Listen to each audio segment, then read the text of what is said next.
Charlie. Roll Tide, roll, say it loud.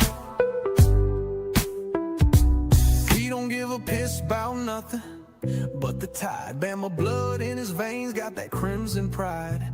F them trees, yeah, we said it out loud. And I love honeybees, now play it proud. We talking football, basketball, big time recruits. If they ballin' in the South, we lacing up the truth. Hood piano man plays better than three-stroke Charlie. Tougher than nails, smooth, not sorry. Roll Tide, roll, it's in the soul. From Tuscaloosa to the Super Bowl. Wood piano man plays better than three-stroke Charlie.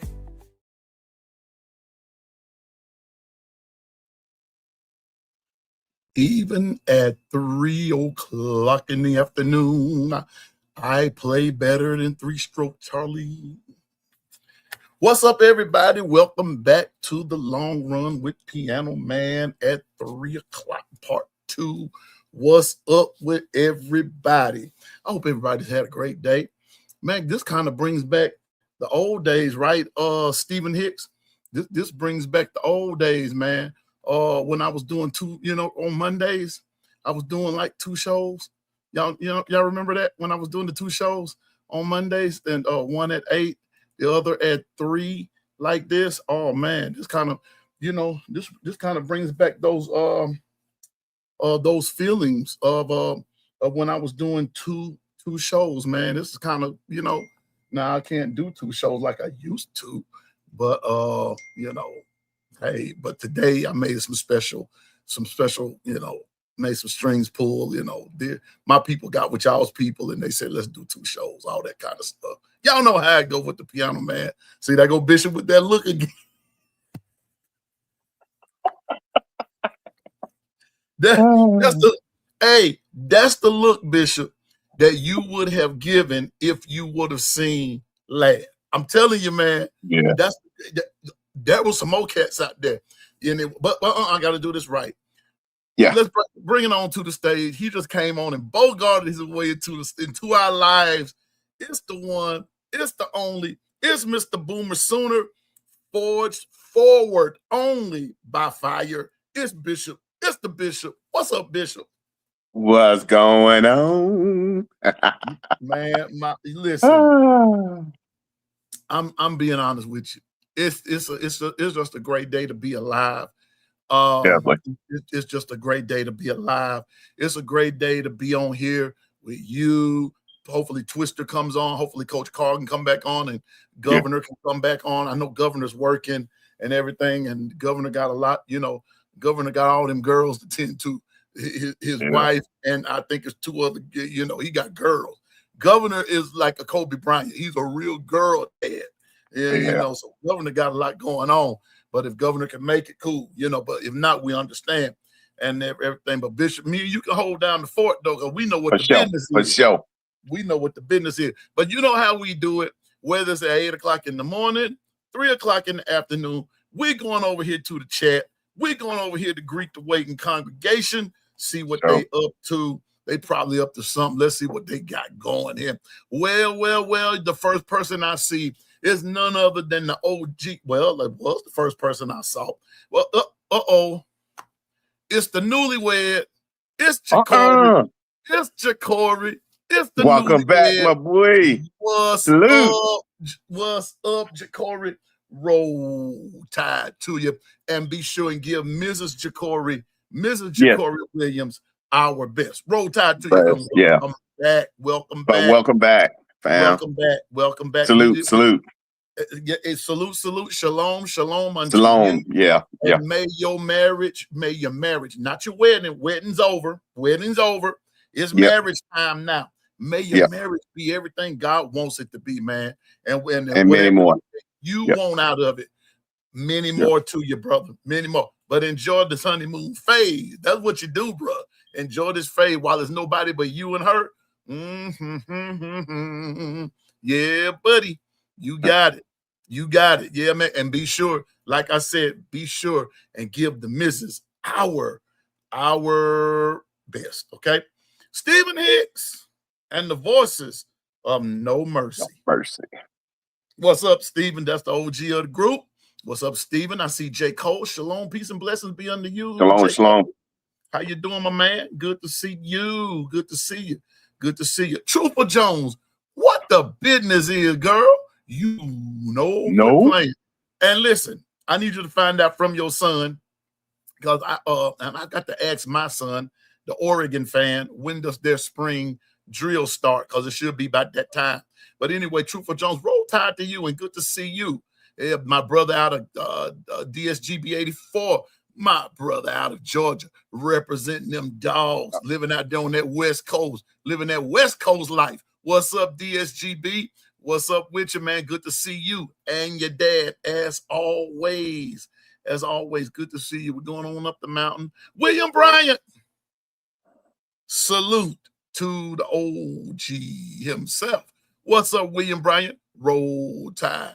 He said that everybody plays better than three-stroke Charlie. Probably so. Probably so. Probably so. But the person that's kind of close to three-stroke said ain't no hope for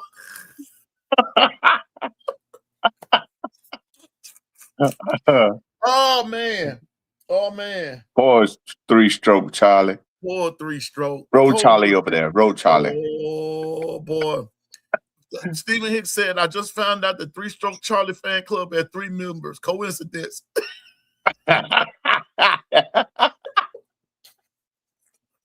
We started off. Here we go. Here we go. Boy, wait a minute. I got to get some water behind that one. He said, coincidence? I think not. Good old three-stroke. Three-stroke is an honorary member of the Long Run with Piano Man and the Gumbo Chef. Oh, boy. Oh, boy. Well, let's go back down. Oh, I see my sissy is here. Kimberly Harmon is here. Wait a minute. You know what? I'm going to do this for Kimberly. I'm going to do this for Kimberly. This is for Kimberly right here. Wait just a second. This is going to be for Kimberly. Wait a minute. Hold it. This one. Oh, here we go. We're going to do this for Kimberly. Roll Tide. Yeah, that's going to be for Kimberly. That's for my sissy. Roll Tide, Kimberly. Good to see you. You know, Big Brother loves you, Kimberly. And so we're going to always looking out for you. That's it, man. But now let's go ahead. We're going to get off into everything here, Bishop. We got all of our intros and shout outs going, and as they come in, we're going to greet them and all that good stuff and see what everybody's listening to. Now look at Kimberly being Kimberly says she want to know you have fun on your vacation, Jacory. Hold on. Wait a minute. Hold on. Bishop, while you doing that one, when I put my glasses on and you get that look, I'm also going to do this.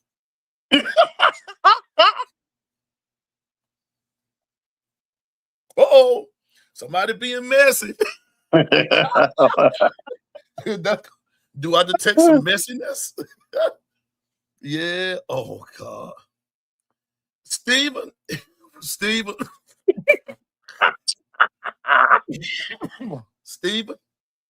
bruh, that will never happen. That's not going to happen. The only way three-stroke Charlie is going to get on the show is he's going to have to find us. Three-stroke Charlie don't even know he being mentioned.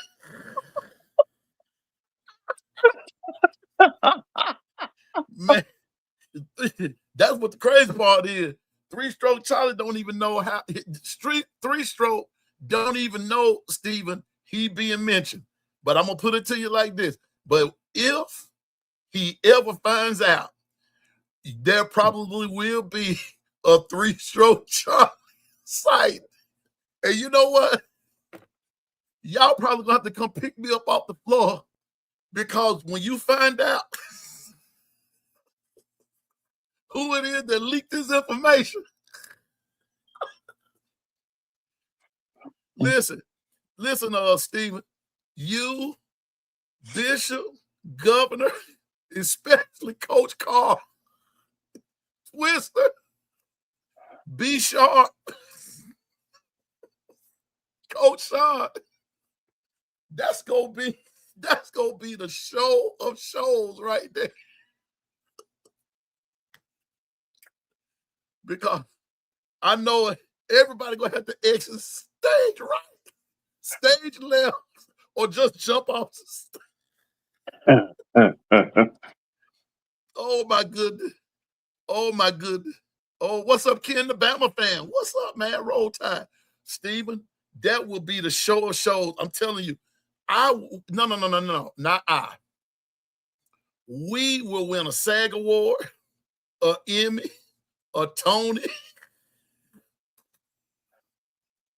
the Donut Award. Hey, we are family. I would probably, if they gave an award for that day, I would tell one of y'all go receive it because I'd still be too busy laughing. 3-Stroke Charlie is up for this Sunday. Then, man, 3-Stroke Charlie to put us over the top, man. Hey, Bishop, listen, let me tell you something. If 3-Stroke Charlie put us over the top like that, and we got X amount of dollars, everybody that's on here with me, that's on here all the time, will get a piece of money. I promise you that. I promise you I would do that.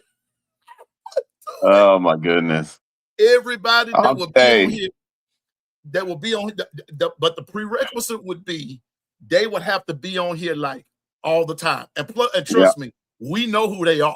We know who they are. Yeah, you know. We know who we know who's in the chat every time. We know. So so I would tell some man, I ain't seen you in no chat. Quit playing.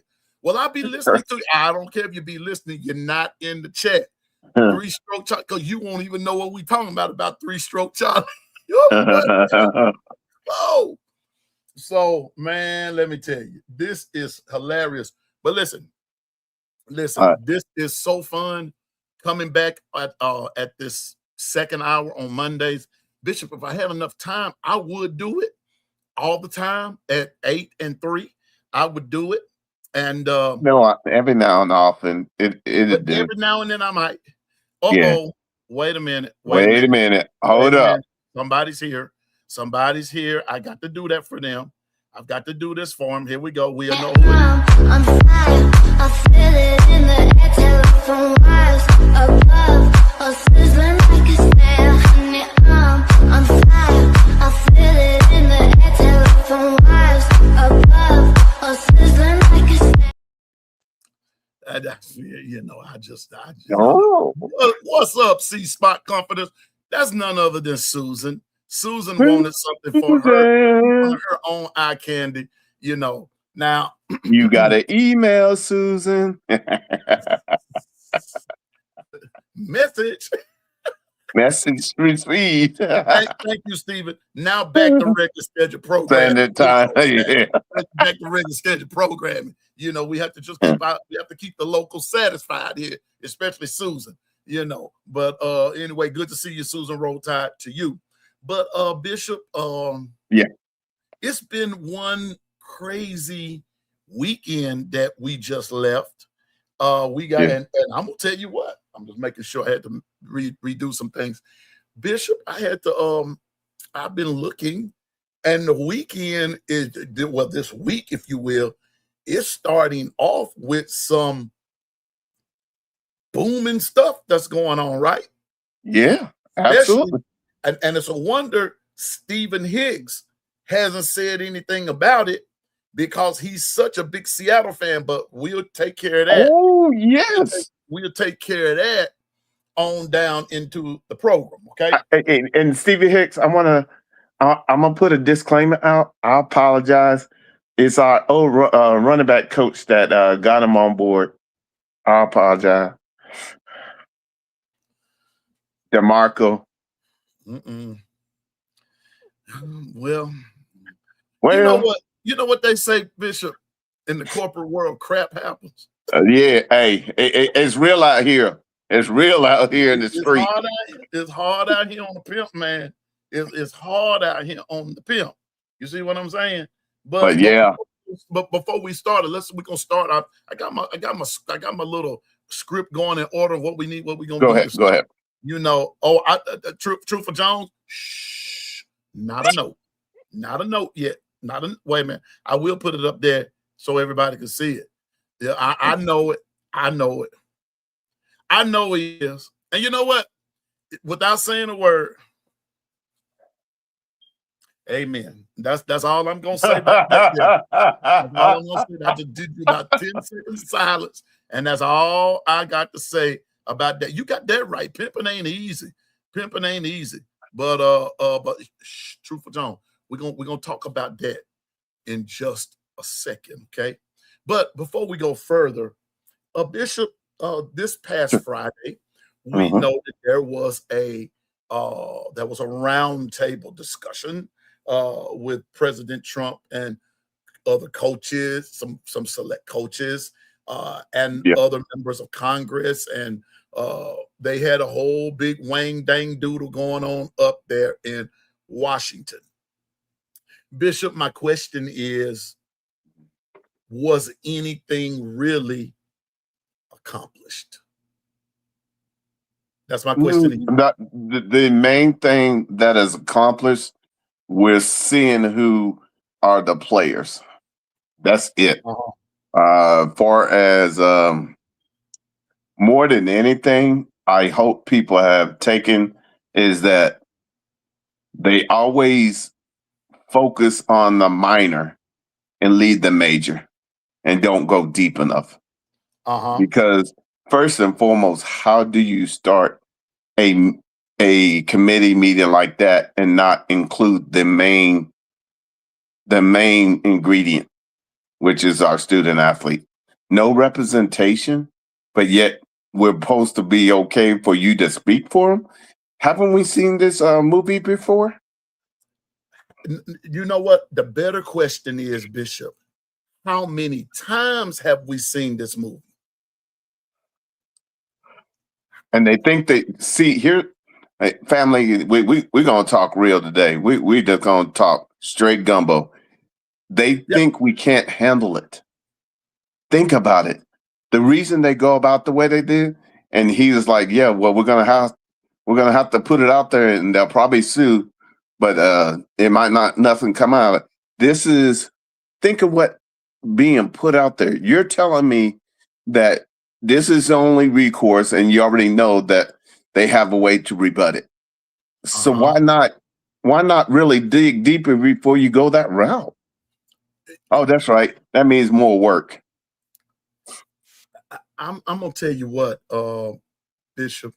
One of the things that I want to say, wait a minute, I got Stephen just said something here, and I need to start at. He said something, and J. Cole just said something, and I want to start. I start both of those. Go ahead. We're going to get okay. Just in just a second, and everything. Hey, what's up, y'all? It's the Larry. It's the Larry. It's the LT. It's the real LT in town. What's up, Larry Townsend? My brother, roll tide to you, my brother. Good to see you, Bishop. Because there was no representation, and you had this roundtable discussion.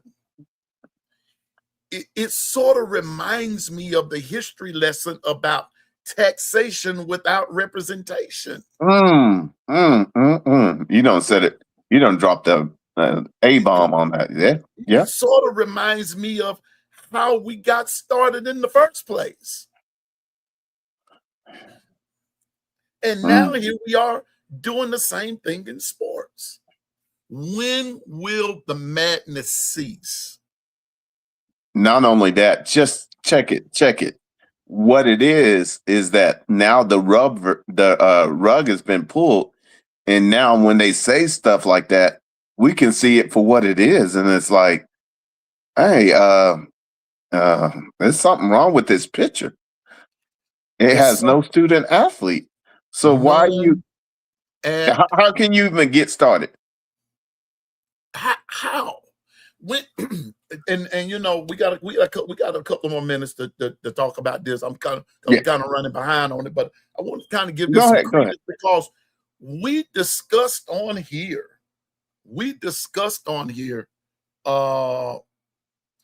Friday what needed to be said.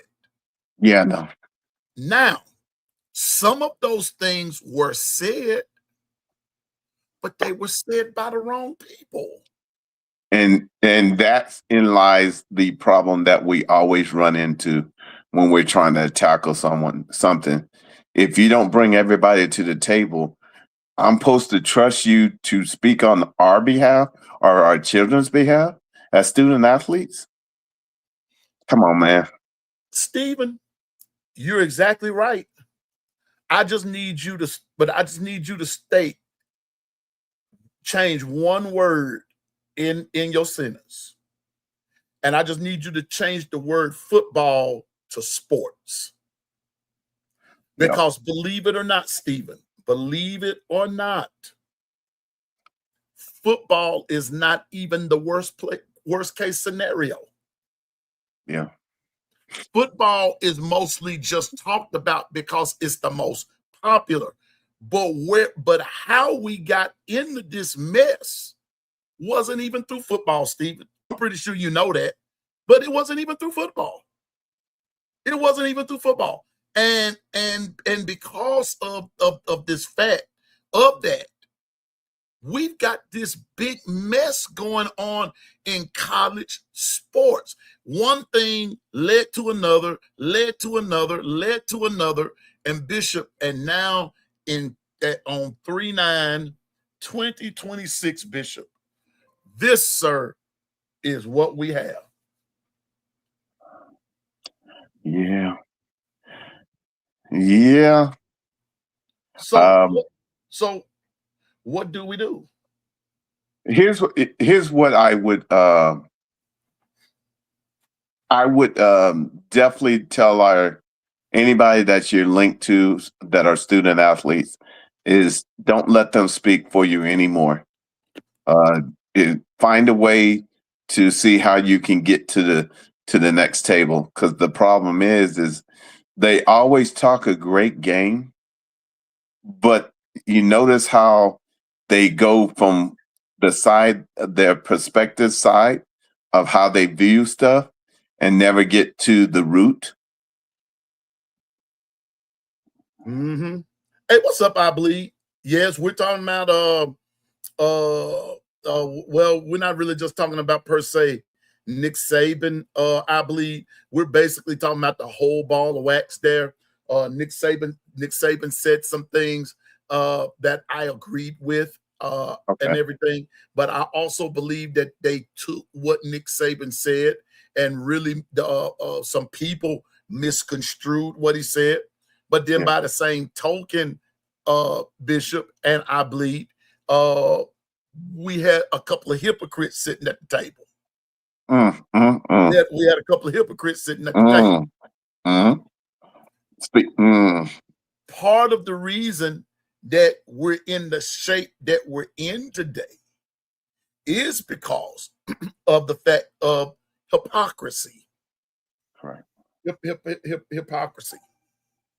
We've got hypocrisy going on. Hold on for a minute. We've got some hypocrisy going on, and it's been going on. And watch this. I Bleed. I'm gonna drop this bomb, and I'm gonna move on. God. Part of the reason that some of the hypocrisy was going on in the first place was because of one of the men sitting at the table. Wait a minute. Let me strengthen my statement.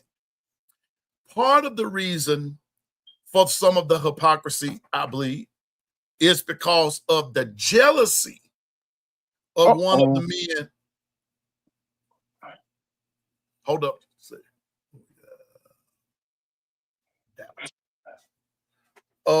Part of the reason for part of the hypocrisy was because of the jealousy of Nick Saban that people had for him because of the success of him. Come on. And so you had some hypocrisy back up the street. and they had to do some things so their program could match the success of Alabama. Let me put it in another way, I believe. When Alabama was being accused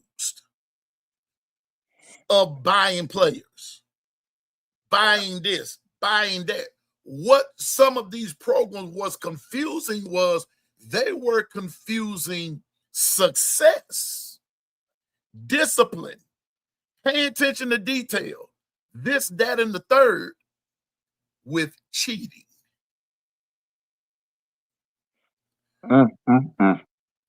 Speak on. I'm just saying. So that's what I'm referring to, I believe. Yeah, there you go. There you go. Come on, Stephen. That's what haters do. And then haters have to backpedal when they want to be part of the solution when in its initial you were a part of the problem. Thank you. You were a part of the problem. Now that you're not coaching anymore, now you want to come up with all these brilliant ideas and you want to come up with all these brilliant sayings. But 10, 15 years ago, that's not the song you were singing. The song you were singing is Alabama's cheating. The song you were singing is they're paying players. They're doing this. They're doing that. When you sit down and you start thinking about, all right, Alabama didn't win it back to back all the time. They were just in the picture. But when your team won, you wanted everybody to congratulate you. When your team won, every time Alabama won, there was a problem. And now you're trying to play Mr. Fix-It. Now everybody plays the fool sometime. There's no exception to the rule. It may be factual and it may be true. But everybody plays the fool. And it was just up until like a couple of years ago. Then people figured out, well, no. People didn't. They still said Bama, and they're still saying it. Bama was paying players. Well, if Bama was paying players the way y'all said it they were, then why did all these people leave Bama? Okay. Piece the puzzle together. Help me out. Well, let's piece this. No. Since this is a cooking show, let's piece the pie together. There you go. All the pie together. Let's put the pie together. Yeah, you see what I'm saying? I see. Bama was paying all these players that y'all said. I'm talking about this conglomeration of people, Bishop. You're right. Saying Bama was paying all these players. Then somebody please tell me, first of all, why did Nick Saban retire? Second of all, even if he did retire, no. Scratch that. Let me ask even a harder question. If Bama was doing all this stuff illegally from the time of their last probation, why have they never been caught?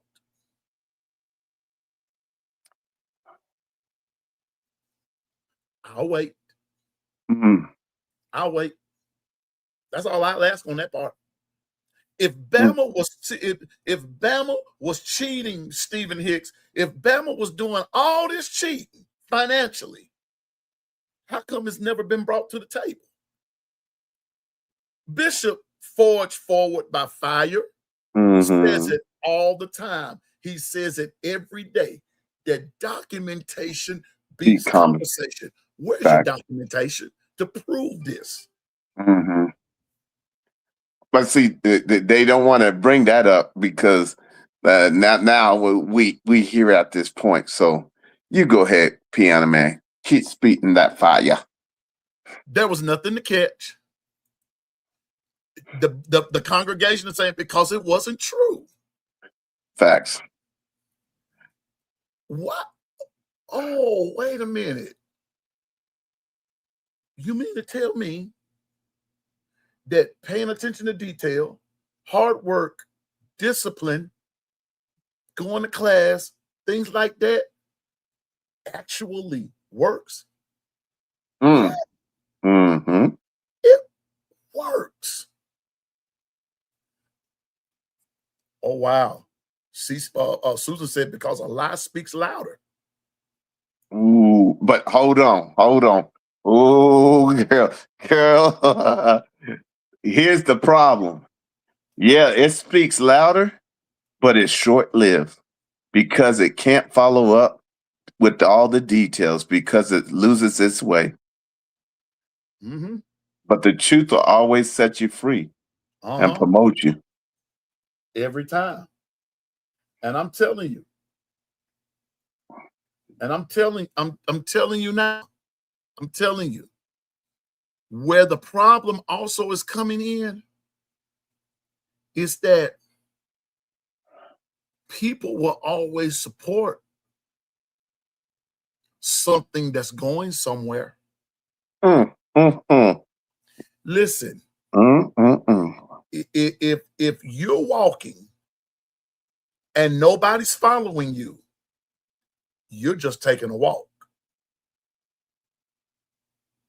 Nick Saban wasn't taking a walk. So when Nick Saban speaks, Nick Saban wasn't just taking a walk. His record speaks for itself. And you know what else? Look at who follows him. I'm not talking about Coach DeBoer. I'm talking about coaches that have coached up under him and have gone on and are coaching successful programs. Now, you mean to tell me, come on, Bishop, let's as my daddy would say, let's talk turkey right here. Yeah. You mean to tell me that with all that what he did, what you said he did, why aren't we investigating Georgia? Why aren't we investigating Indiana? Why aren't we investigating Miami? Why aren't we investigating Oregon? Why aren't we investigating if the apple don't fall far from the tree?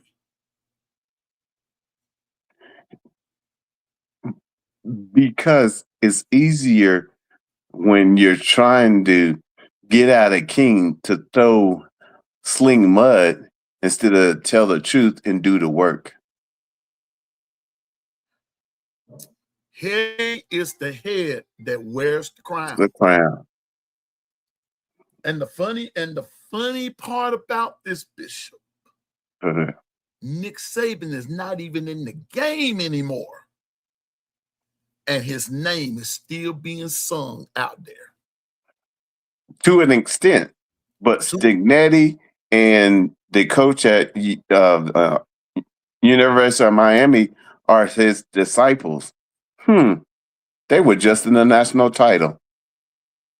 So then the standard withstood the test, the fire test, that is, and spoke loud. Bishop, right after I hung up the phone with you today to talk about this morning and everything, in the middle of our phone call, I got a call. And Stephen Hicks, don't you and Susan, I want y'all to chill out. I want y'all to chill out on this. I really shouldn't say anything, but I'm using this for what you're for. I know what you're doing. Okay. You're good. In the phone, when you know, like when it comes up, when everything comes up, you know, about who it is that's doing the calling. In this particular call, you know what it said? Known scammer. No, it had the number, and then it said known scammer. Right. It caused me to think, Bishop, about this conversation that we're having now. Mm. What are you known for? Now, whoever this was that called me, the everything said known scammer. Known scammer. Nick Saban has never been known as a scammer. Nick Saban has always been known as someone who's very, very put together. He's very, very organized. And anybody who coaches with him, if anything, you're going to learn how to be organized. And notice what all these guys, notice what all those coaches that you just named, what are they all known for as now? Their organization, their attention to detail, not their attention to cheating. Why cheat? Why cheat? Bishop, that presidential roundtable really didn't accomplish anything. And like Governor said, people who really don't know how this process works, they were not going to accomplish, get anything accomplished that day anyway, because now that it has reached Congress and all that kind of stuff, he just got to go through the process as like a bill getting passed. And it's going to depend on who the judges are and this and that and the third. And the crazy part about it is, and I'm just gonna say this, and Bishop, we're gonna move on down the street with this from this, because I'm not gonna get into no long debate at all about it. You had one party blaming the next one. That's why I didn't want it to go to Washington. They should have just listened. They should have just came to the long run and sat down and talked to us. We could have stayed and all that. We don't care about a Democrat or a Republican. I could care less. Because at the end of the day, what's best for the parties, whether you're Democrat, Republican, Independent, or the Whig Party, the Green Party, the Blue Party, the Light Party, the Dark Party, the Penny Party, the Quarter Party, the Uno Party, or the Phase 10 Party, it doesn't matter to me. The thing about it is, at the end of the day, you're not going to please everybody anyway. You're not going to please them. And in this case, Alabama is still going to be the standard, and everybody else is still trying to catch up. Now, somebody point me and tell me I'm lying. At the end of the day, Alabama's still going to get accused of cheating. At the end of the day, Alabama's still going to get accused of this, that, and the third. At the end of the day, tell them. That's what it's going to boil down to, Bishop. So, in my little unsolicited opinion, this roundtable didn't accomplish anything. President Trump is going to fix some bill that's going to address stuff in hopes that it gets passed. That's where we are, folks. That's where we are. Matter of fact, wait a minute. I'm almost show you a minute. Wait a minute. I'll tell you. Wait a minute. Oh, wrong one. Boy, see, it's good. It's good to keep everything on the speed dial here. It's good right here, right there. And then we want to go from here, okay, back. Run the lights up. Run the lights up. Thank you. Throw the flyer in the chat. Because the gumbo crew and chefs are throwing down. And it be like that. Yeah, he said Appreciate you. He said that he's going to like my producer said, he was saying, I think college collectors are going to get kicked out. I do too. I do too. I believe, but anyway, but President Trump said that what he's going to do, he said he's going to sign the executive order in a week. We will see. And you know, and let me see, if something else. Anyway, that's about to Yeah, we'll put a pin in that. But we'll put a pin in that. Yeah, that's going to remain to be seen. And it's actually Bishop supposed to happen this week, right? Yeah, this week or next week, something to that effect. That's when it's actually supposed to happen. So on that deal, y'all, pray about it.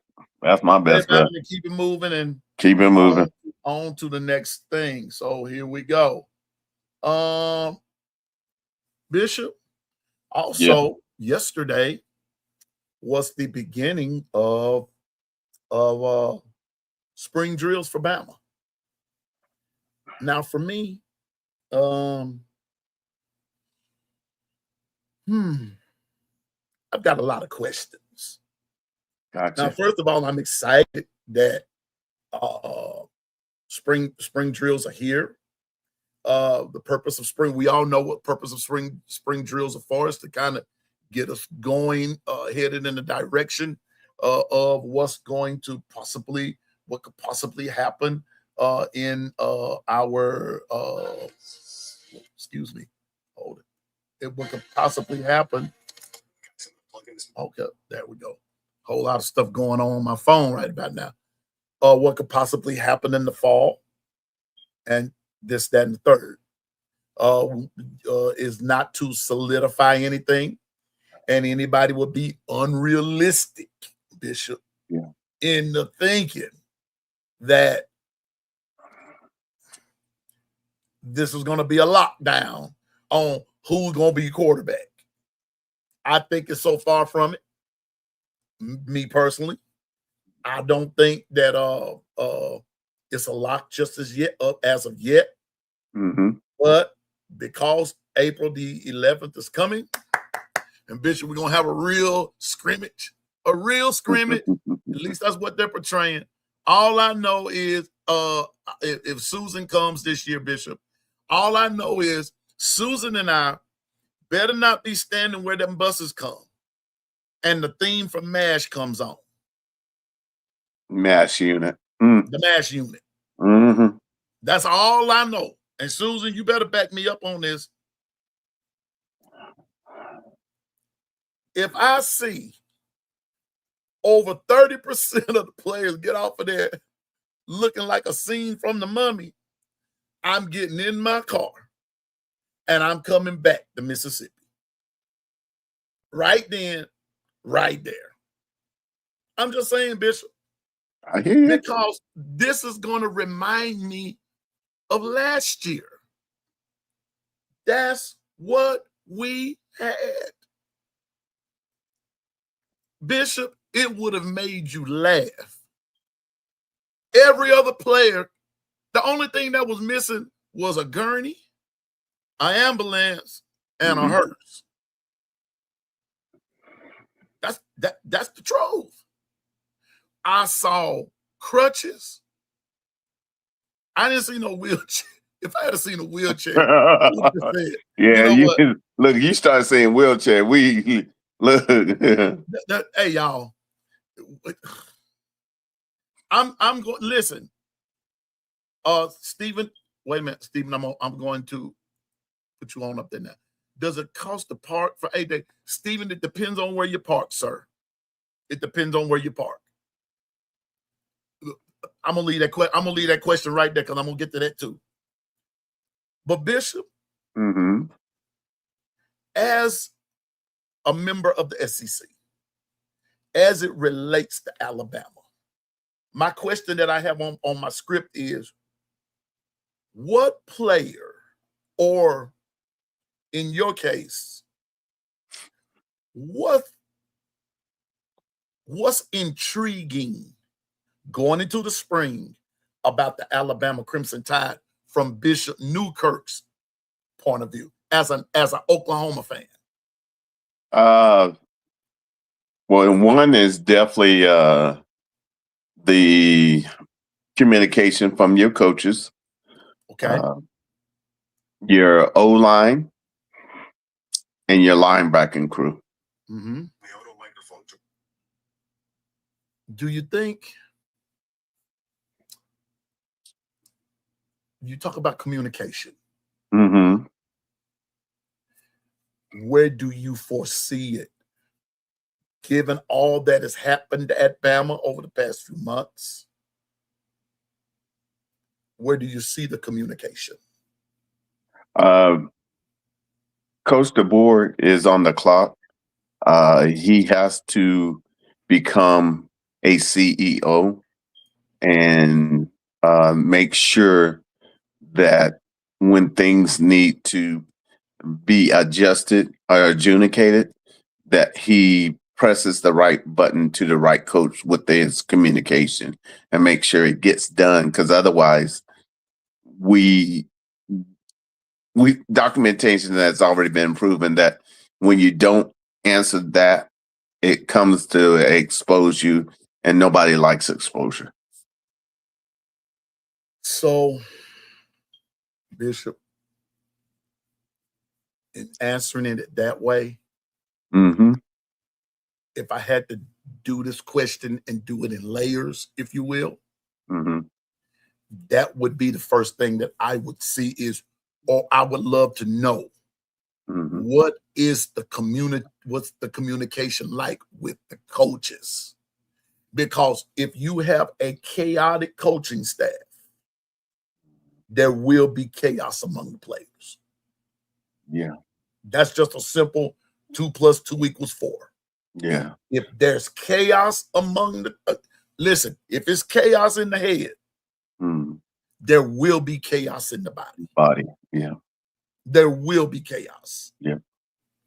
And Bishop, I don't want to see I don't want to see chaotic leadership. I want to see leadership that's solid. I want to see leadership that's not just solid, but I also want to see leadership that's flexible, being able to adjust to whatever's thrown at you at any given time. Yeah. I want to be able to see that, Bishop. I want to see, and I'm just going to start. Notice we have not even brought up the players. Nope. We've brought up leadership because that's where it starts. See, a lot of people want to put all this stuff on just players. And I understand that. But what are the players? Now I'm gonna have a governor moment. What are the players responding to? What are the players being subject to, having to be subjected to? Those are the things that we need to be looking at as well. Like what I told you all last week. What is your body language like? True. I see you come on the field. And Bishop, while I'm at it, about body language, I know a fake job when I see it too, Bishop. I know fake or manufactured being hyped, if you will. I know what you're saying. Yeah. You know what I'm saying? Yeah. I know a fake job when I see it. I know when it's fake and I know when it's real. Because when it's fake, Bishop, most of the time out of the fakeness comes the real issue, as into why it's fake. All right. I'm gonna say it again, and I know that we're in a brand new year and everything, but I'm going back to one game. One game. And my one game is when we played Eastern Illinois, Bishop. The way those guys hit that field, I said, something's wrong. Something is really wrong. Yeah. It's real wrong. And Bishop, that can't happen this year. And see, that's why we actually, and this is why we make sure we always let people know you got to keep them accountable. Right now, the board, and I know a lot of people are saying Ryan Grubb, but if the board doesn't be a CEO and make sure Grubb stays in tune and lockstep, then you don't have those. Because I know they each are seeing the cutouts of the film, so it's not like they don't know, but for whatever reason, they were okay with the current system. Just saying, man. That's the one thing that I'm looking forward to, as what you said as well. I'm looking forward to seeing the communication of leadership of every coach. Yeah. Everybody that's associated with the team in whatever way. I'm looking forward to seeing that camaraderie. Will the camaraderie be solid? How will it be? What will it be like? And I wish that I could have been a fly on the wall yesterday, seeing what day one was like yesterday. Now they were off today, so we won't hear anything from Coach DeBoer until tomorrow. They did not practice today. They practiced yesterday, and they will. We will hear something from Coach tomorrow. And that's the other thing that I tell you all. And Bishop, I don't know if you do it with Oklahoma or not. I'm pretty sure that you do. But this is something that I tell people all the time. When your coaches are about to have press conferences, go to them, pull them up, listen to them. Most of the time in those press conferences, certain questions are asked, Bishop, right, by certain media personnel. And you can tell when it's real or when it's Memorex. You can tell when it's live. You can tell the real from the fake. And I'm gonna tell you now, sometimes some of the media asks some questions that you be wanting to know. Watch how a coach answer them. Now you all know, Bama fans, you all know it'll be number one, it'll be Kane Womack. Number two, it'll be Ryan Grubb. And then number three, Kalen DeBoer will be last, unless they change up the order of things. Right. But, Bishop, when you listen to a coach, let's just say Coach Venables, in a press conference, what do you be listening for? I'm a tapestry individual, so I like to read between the lines. Sometimes I dislike coach speak, and I want to see, like the year before this last year, when we had every type of fire test, it was the first time he answered all those questions, not with coach speak, but just saying, no, I see where we misstep and we got to get better, and I will be accountable. Versus the regular coach speak, we see where we can get better. No, I know where I misstep, and I will be accountable, and I will get it right. Let me ask you this, Bishop.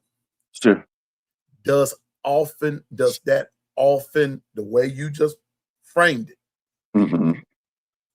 is it often put that way? Let's just say that most of the time they're trying to spin a narrative until the fire test gets so hot that you can't run no more. So I'm just saying, man, I'm listening, I'm looking, I'm paying attention. So when they have those first spring interviews tomorrow, no, I can't be. I won't be unless I have my earbuds with me and everything. I tell y'all about tomorrow. I want to hear what's what. Yeah. I want to hear what's going on. I want to hear, but I want the truth, Bishop. I want the truth. Yeah. We want the truth about things. We got to have truth. And I'm gonna say this, and I'm gonna say this to you, Chad. when you watch these interviews, the thing that I want you to watch for, or no. Let me back up and say this. The thing I really want you to do is be consistent in your watching. Don't watch on the 10th and then don't watch again until August. No. Got you. No. There's a pattern. There's a pattern that they all follow. I tell you all the time, when these shows are on, watch them, listen to them. You will learn a lot about your team, and you will learn a lot about your coaches. I'm even expanding, Bishop, my watching, because why? Because Bama have to play. Listen, well, let me pull something up, Bishop. See, you got me on my game, bro. You got me on my game. Here we go. Let me go to Google. The reason that I'm here we go. There's Google. Be nice to be off. Yeah. Here we go. Now, go ahead. Here we go. And team by team schedule. Here we go. Now, first of all, I'm gonna do this with Alabama. I'm looking at every opponent Bama has, Bishop. And you know what I'm going to do? I'm going to be visiting their podcasts, different podcasts, different whatever, because I want to hear what they're saying about their team. I want to hear it. I want to hear what, okay, yes, we're starting off with East Carolina, but guess what, Bishop? East Carolina on a good day could upset Alabama. Who are the players that can make that possible? How do they go about their business? Yeah. What is it about the Pirates that'll make them them? They're playing Bama. And East Carolina, Bishop, have upset schools before. Exactly. They've done it. Yeah. Bama's no different than anyone else. Go ahead. Go ahead, Bishop. No, what I was going to say, just remember, a lot was being said that Florida State, we got that win. When it came to it, you were their Super Bowl. And once we stay with that narrative, then you don't let no opponent. Every opponent is teamless and opponentless. It's just an opponent. I'm gonna treat them as if they're about to make the playoffs, and I got to bring my A game. Exactly. And are you going to bring? And so you knowing that, because we've got to understand something, Bishop, that when we play team, and this is no put down, but when you play in East Carolina, when you play in East Carolina, right? You're going. There go that known scammer again. They just called my phone. They're calling it now. Known scammer. I mean, look at it. It says, look at it. Known scammer.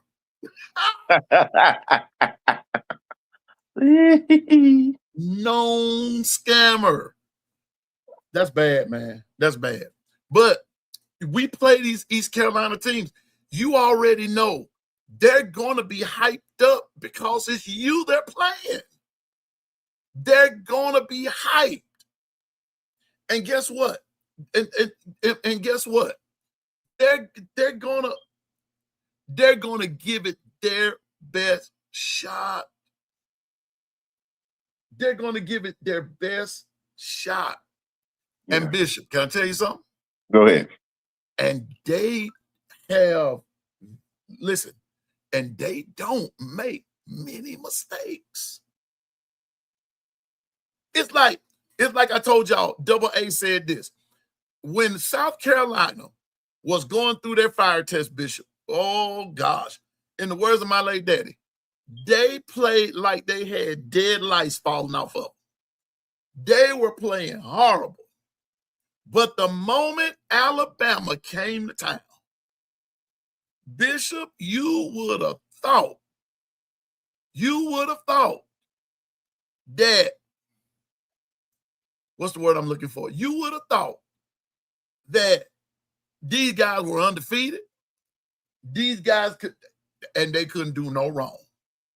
All of a sudden, like Double A said, they remember how to play football. They remember their blocking schemes. They remember how to catch a football. They remembered how to run. They remembered everything. Why? Because it was Alabama. Not only that, just think about the week prior, they had just played us. And I thought the way they played us, I'm like, there's no way they're going to even stand on the field with Bama. And it's so true. Everybody is your Super Bowl. Their Super Bowl, when they come to you, they coming with everything they got. So. But you know what, Michelle? I have to say this. Go ahead. I don't think that it has ever been a fact that anybody was ever scared of Bama. They just knew what the end result was going to be when Bama would get in a vein, when Bama would get in a certain mode of the game. All right. I don't think there's ever been any fear. I think what the deal was is that they knew that Bama that there would be at a certain point in the game that Bama was about to handle business. With some teams, it was off the word go. It was from the word go. With other teams, it would depend on how they played them. I get what you're saying. Because no team, let's be honest, no team is actually scared to play anybody. Nobody. Nobody's really scared. It's just the fact that will you be overmatched? Yeah. Where will the depth come in? Who has more depth? Because at any given day, anybody can be beat. But where does the depth come in? And this is what Coach Saban was talking about. Where does the discipline come in? Where does the paying attention to detail come in? All that kind of stuff. That's where the difference comes in, is how you go about handling your business. Yeah. And that's what made Bama for years. It was in the handling of their business. Let Damian Square tell it. Coach Saban wouldn't even let them look at a video of any film on Notre Dame. Remember that? And Coach Saban would chop. And I was there. I bet on Notre Dame. Blah, blah, blah, blah, blah. Until Damian Square and them, he told it. Coach Saban had left the room or whatever, and they stayed back and watched some film on Notre Dame. When they saw the film, that's when they made up their minds. Let's go and destroy these guys. Let's go and destroy them. And Bishop, we know what happened. So I don't think it's a thing about being scared. I think it's a thing about how disciplined are you to handle your business. And I think that I will say this again. I said it on my TikTok page, and I've got some pushback, Bishop. I've got a little pushback on it. I believe Bama's going to be surprisingly good. I believe they're going to be surprisingly good. Mm-hmm. I just heard a guy say on a Ryan Fowler show just a minute ago. He said, "I don't see how anybody's going to ever throw on them." Hey. Once again, right now, until we get to the season, there's some validity to that. And what Bishop, the thing is, Bishop, go ahead. Hold up. Go ahead. Your friend has made it.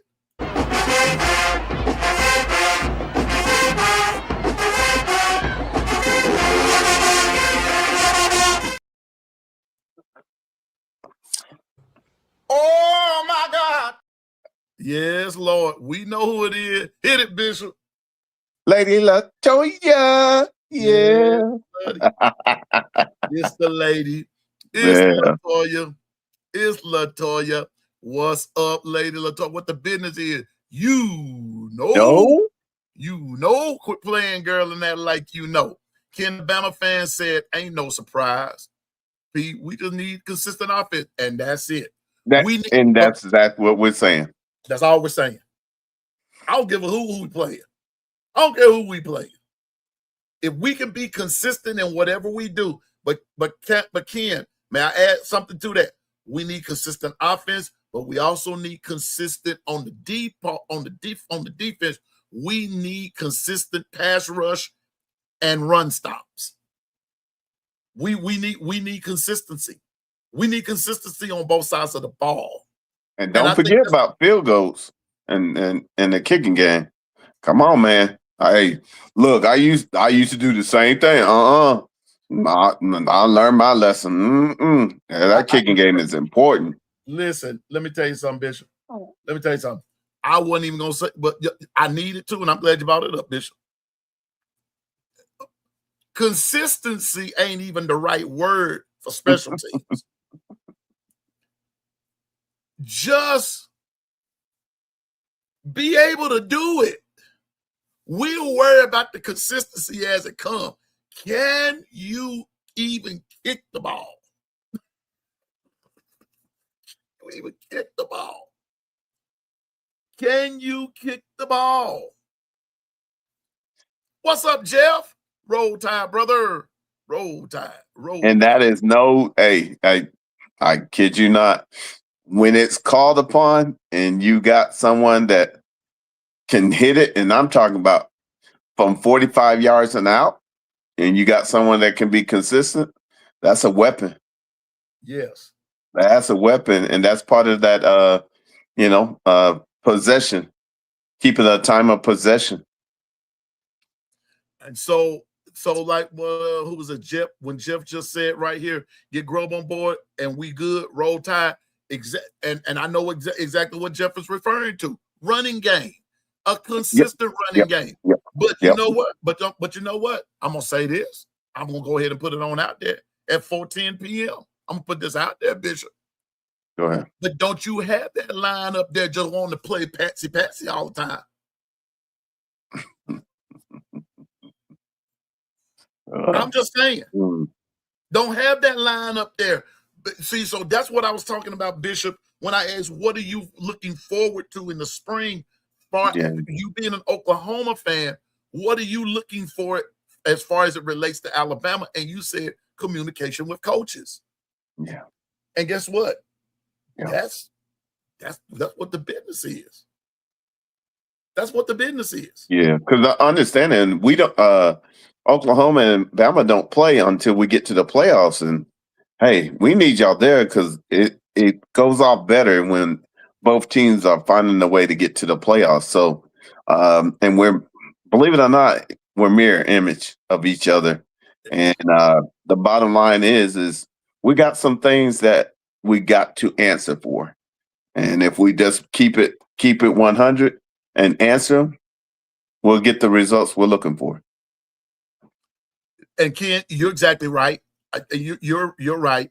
But the only reason that I said what I said, Ken, is because I guess I may as well go on and say it.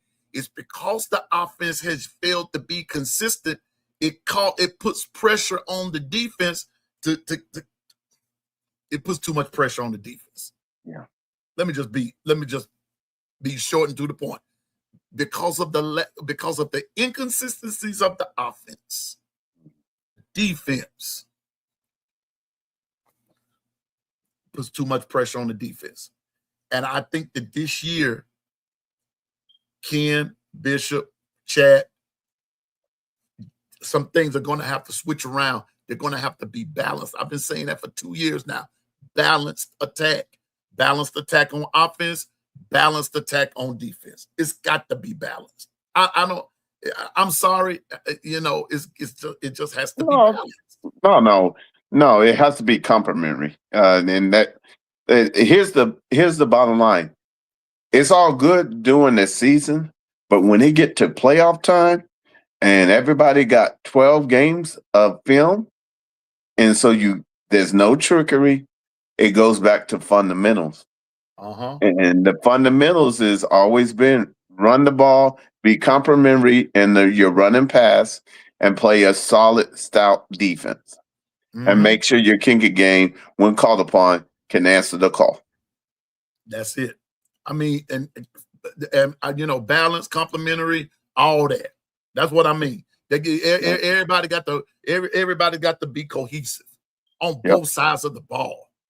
I mean, and the fun part about it is, Bishop, another thing I will address about what I'm looking forward to are the newness. Now, what do I mean by that? Yeah. With the exception of a couple of guys on the O-line, everybody else is going to be new on that O-line. Yeah. Everybody from tackle to tackle. Well, everybody's going to be new because there will be all new starters. That's what I'm waiting to see. All new starters, new starting quarterback. And you know what, Bishop? Come to think of it, that whole offense is going to be full of new folks. Because remember, Daniel Hill did not, Jam Miller was hurt, but Jam Miller was the listed starter. You see what I'm saying? Right. Not Daniel Hill, not Kevin Riley, not A.K. Deere, but Jam Miller was. Yeah. So now you're going to have new starters. What will Alabama be like? And E.J. Caldwell is him. But you know what, Bishop? I'm going to say this about E.J. Now, people might get mad.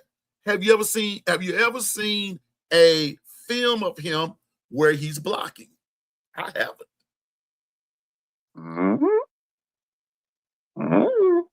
I haven't. What are you going to do? Run all the time?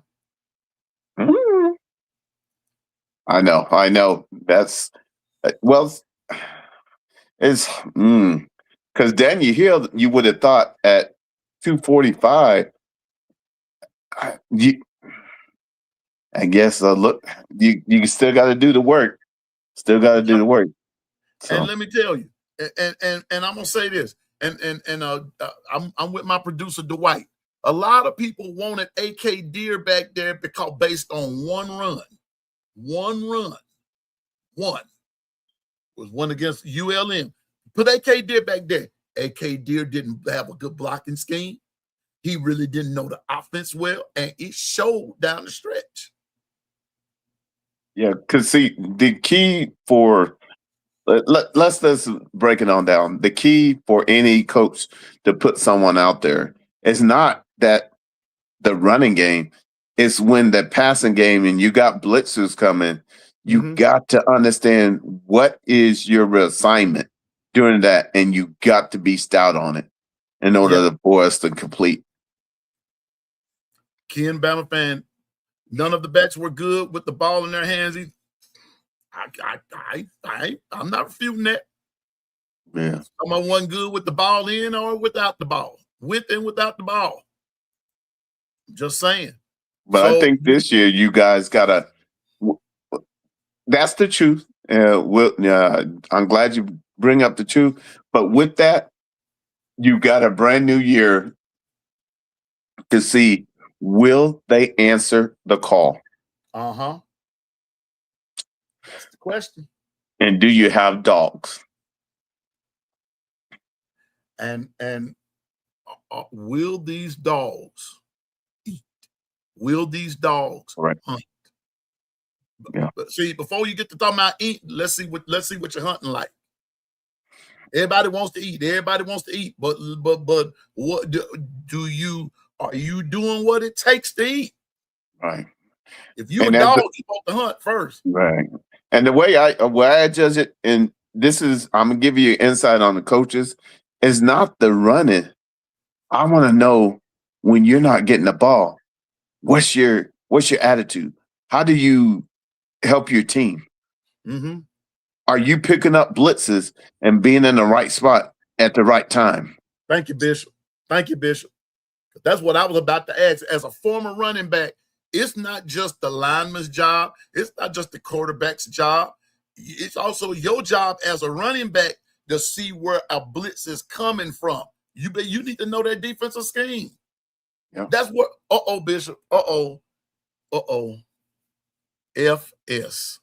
And I don't mean Frank Sinatra either, or Fred Sanford. FS. Film study. Film study. Hey, Anitra, good to see you. Roll Tide. I saw you at Twister. What's up, bro? Salute. Anitra. Girl, To you West. playing and act like you know. I'm just telling you now. Film study. FS. Yeah. Are you studying film? Not only studying it, do you know the different adjustments so that you can be a key contributor? Because understand, we know you know how to run the ball, but hey, when we get into the SEC, every team comes for their pound of flesh, and they're going to test your heart. That's when I need to know, when you don't have the ball, what do you do? How do you go about your business? Do you handle that block, and so we can spring that pass, or are you lackluster, or you let somebody run over you? Bishop, let's talk about that lackluster part. And that lackluster is what get you and other folks hurt. Yeah. When you're lackluster, your lackadaisical attitude will not only get you hurt, it'll get others hurt, because you out there being sorry. You're out there being lazy. You're out there thinking that this doesn't apply to me. It applies to you. It applies to you. When the quarterback audibles and he's letting you know through code that there's a blitz coming and the play has been changed, Bishop, we don't have time for you to look like a deer in headlights and you don't know where to go. The quarterback is telling you where the blitz is coming from. It's telling you. Do your research. Be prepared. I'm telling you, I'm just being honest with you. He's telling you, he's relaying it to you. He's telling all of y'all that the blitz is coming. Now, we got a real problem when nobody on the offense recognizes there's a blitz coming. That's a real problem. That's a real problem. That's when you go timeout.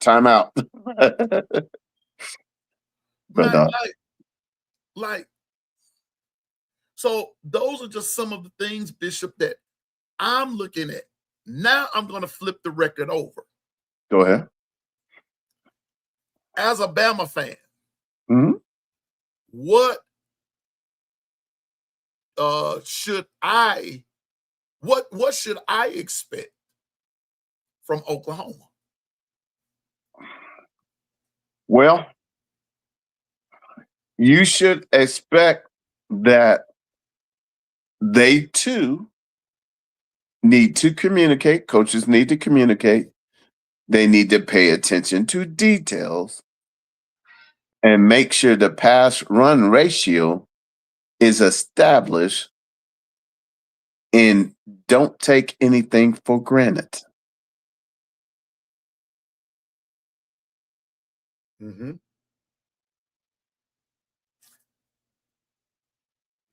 I got you. Because understand, the truth of the matter is there's a tendency, i.e., we're hard to kill, but when you really rely so much on your defense and your offense is lackluster, let's tell the truth now. We said truth to set us free, and it's lackluster. When you get to the playoffs, what did we say? You got 12 games of documentation. You're going to get exposed. And you're not going to get the result that you're looking for and striving for. And Ken, I see what you're saying, but I'm going to tell you like this. Horton wasn't the only one with a blocking problem. He wasn't the only one. He was not the only one. He wasn't. He wasn't the only one. It got deep. It got deeper than that. Now you're right in what you're saying, but he wasn't the only one with a blocking problem. Now, Steven said, thank goodness he's gone. I don't agree with that. Horton was a good receiver. I'll put it to you like this, Steven, you wouldn't have beat Auburn without him. You wouldn't have beat Auburn without him. Auburn had no answer for Horton because of his size. Right. Yeah. Ryan had issues in blocking. Ryan had issues in blocking in his freshman year. As good of a receiver as he was, that was his weak spot. That was one of his weak spots. And see, for me, I'm old school. So it's not when you're in play. What do you do when you're not in play and you're not the main focus? Are you doing what it takes to make sure that play is successful and doing the small things? That's when you catch my eye as a coach. Steven, on that one there, I got you. Just stick around. Just stick around. And let me leave that up. Leave that right there. On the by and by. On the by and by. Just stick around. Remember your statement and just stick around. Just stick around. Yes, sir. Stick around. I'm serious, bro. Stick around. That's that you gonna say, huh? Yeah. What I'm excited for Bama myself is to see that all the new pieces added, what type of atmosphere will they create as this new team of Bama? On top of that, what will be the additive of those along with the experienced members of Bama players? Because the bottom line is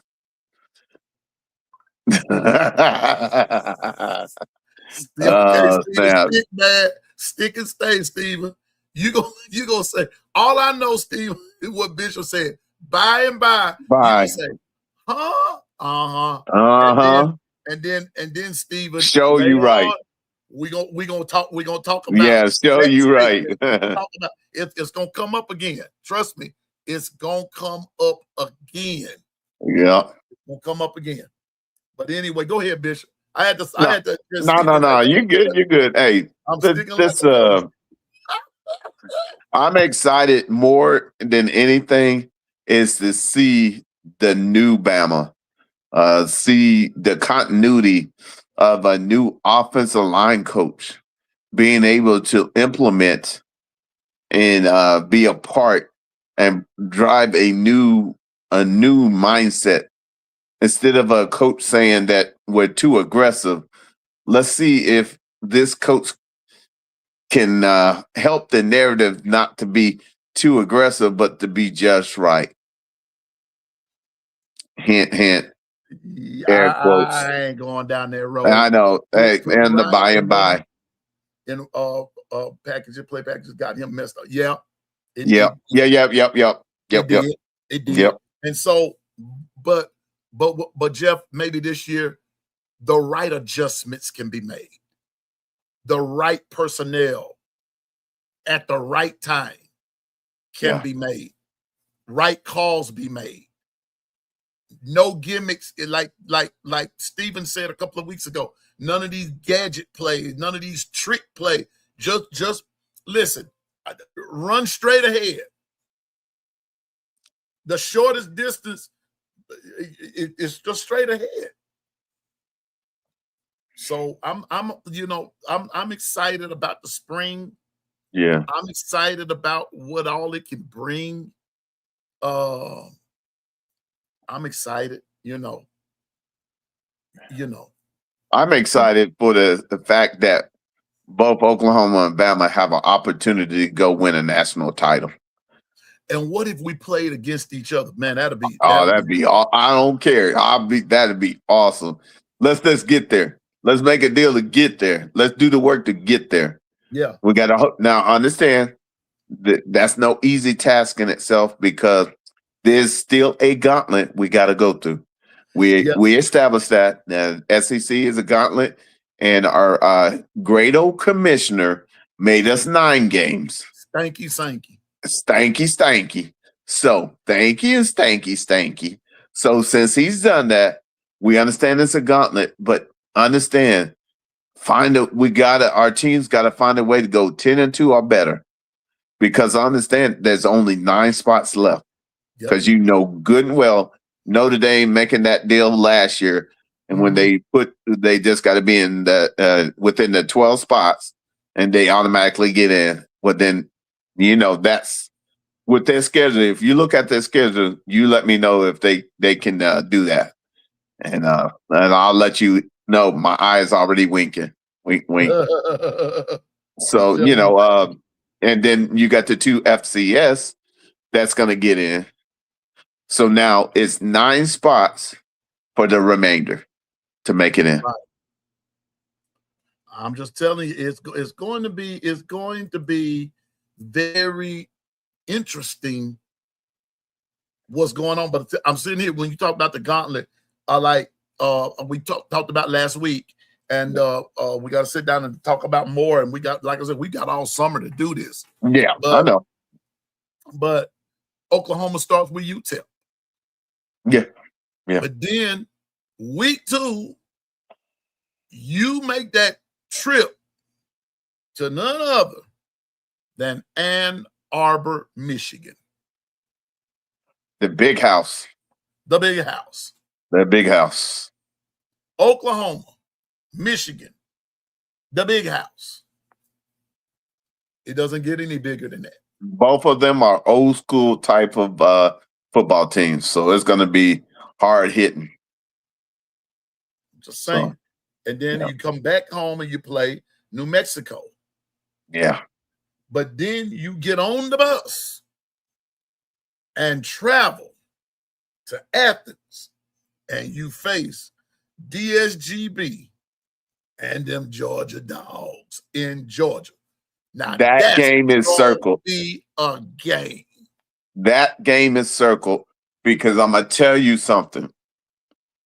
With the gauntlet that we got after that, by that time, if we can strive and hit our stride, and we can come out of there 3-1 or 4-0, it looks good to be able to go through the gauntlet with some momentum. But the bottom line is, Michigan and Georgia are pivotal games because it tests to see, are you where you think you are?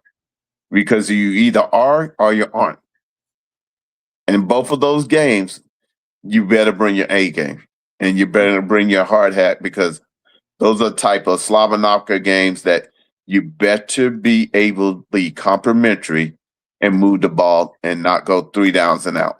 Because anytime you get stagnation, those teams will execute and make you pay.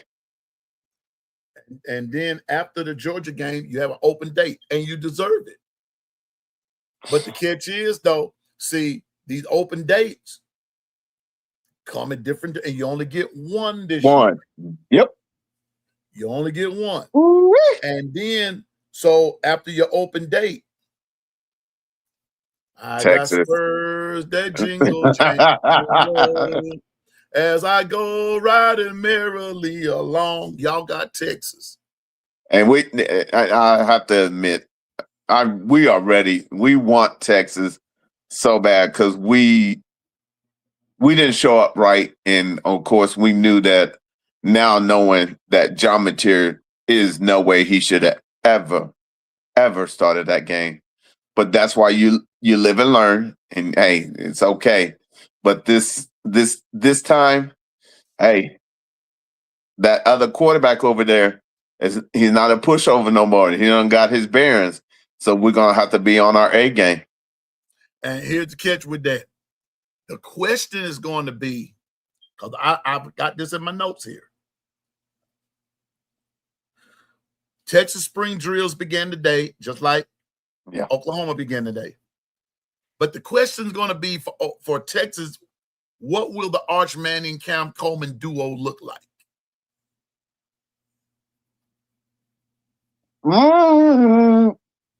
And will they have a supporting running game that can be established?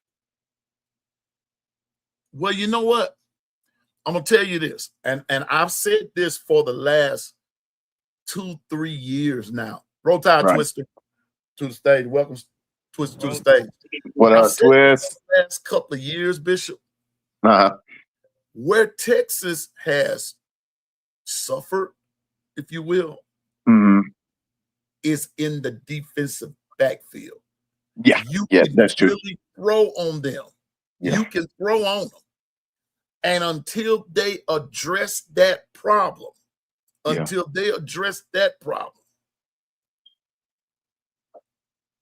Texas is going to always come up short.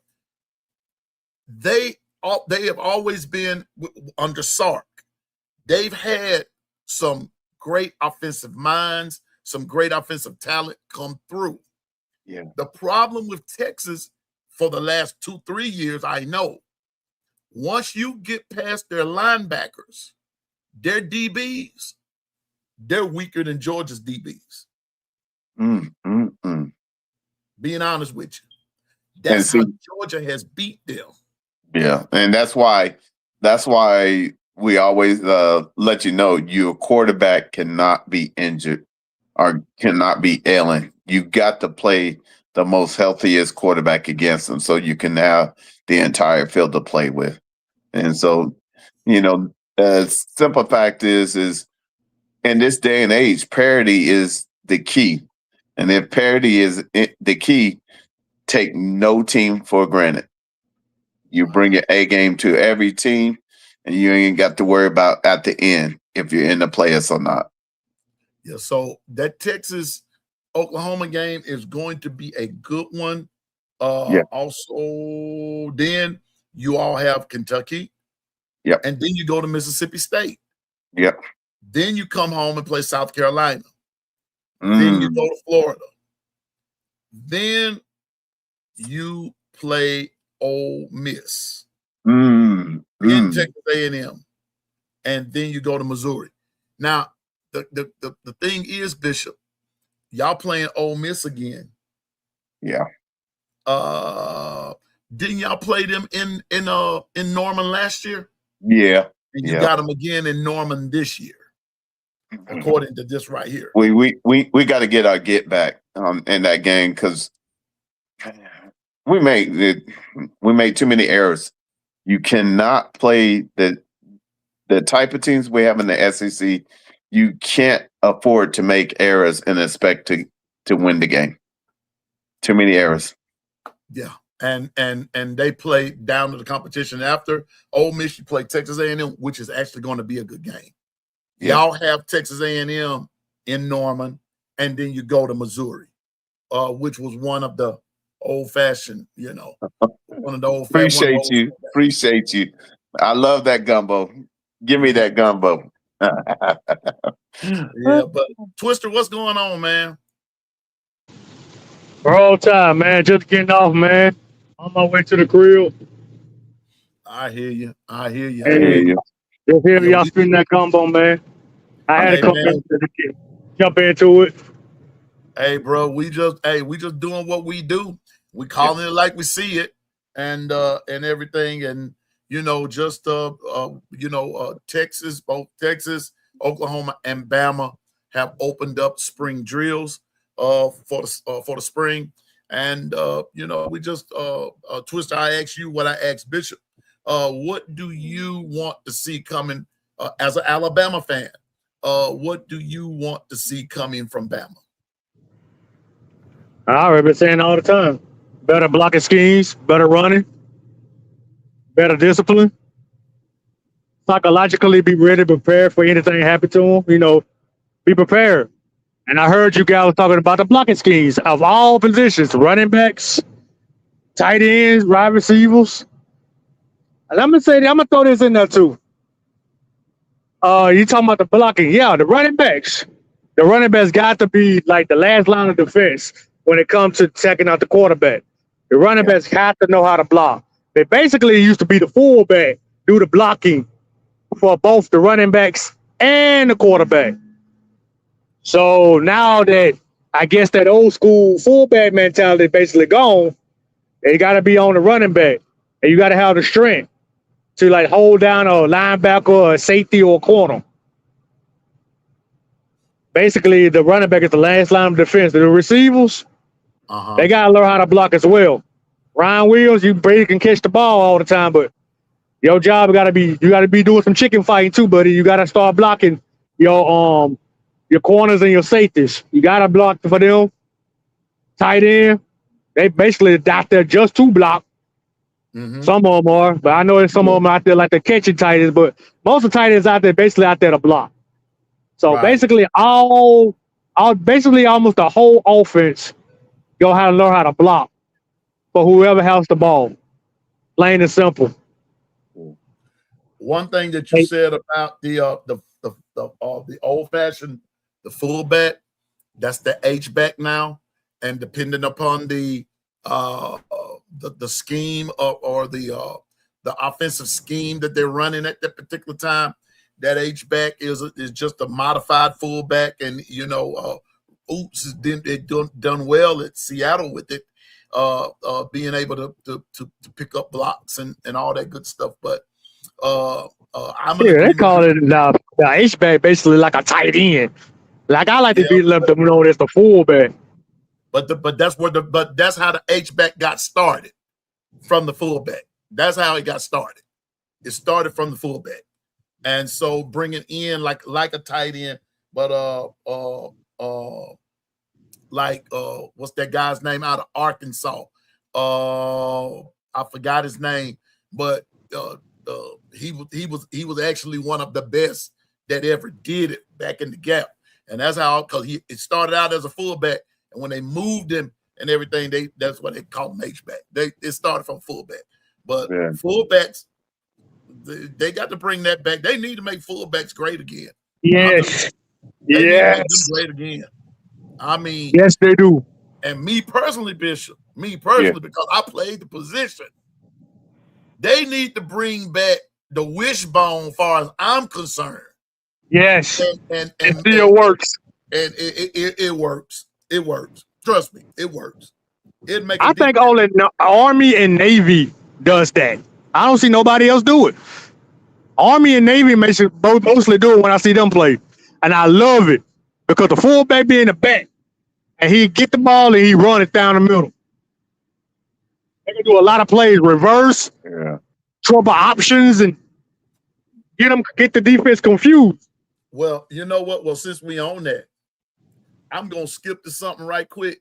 I'm gonna skip this. I'm going by my script here, but I'm gonna skip this. Since we own that, Bishop, give me your Mount Rushmore, Oklahoma offense, running backs.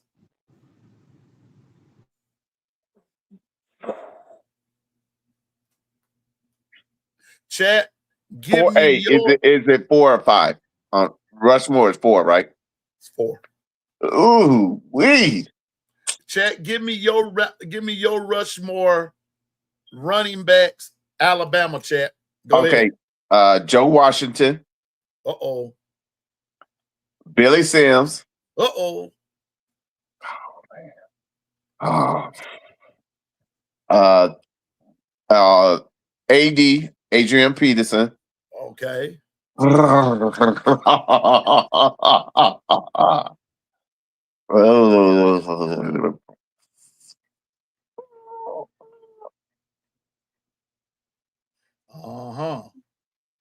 Oh, that's a hard one, ain't it, Bishop? Oh man, bro. I'll go with P. Ryan. Oh, Samaj. Okay. Yeah, Samaj. Twister, give me your Alabama for Mount Rushmore. A running back. Yeah. Uh-huh. All right, I gotta go old school with this one. Derek Lastic from 1992. Okay. Sean Alexander. Okay.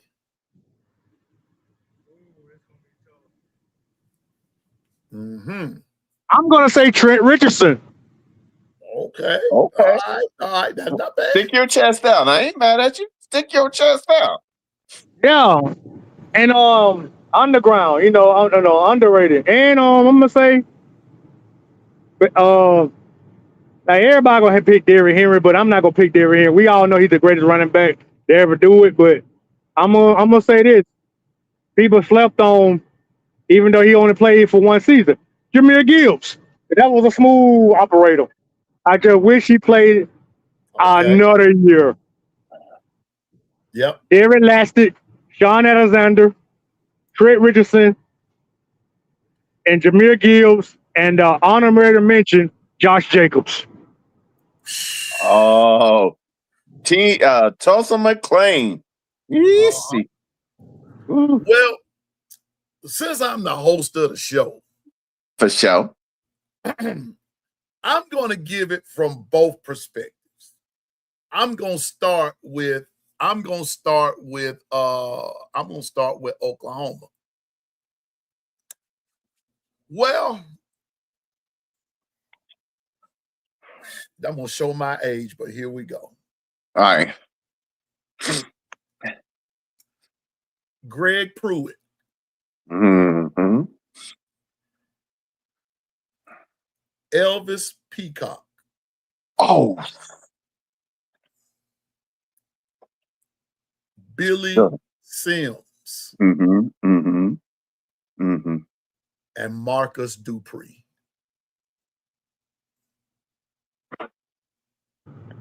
Oh, you mean the great Marcus Dupree? Oh, that was a bad boy. Oh my God.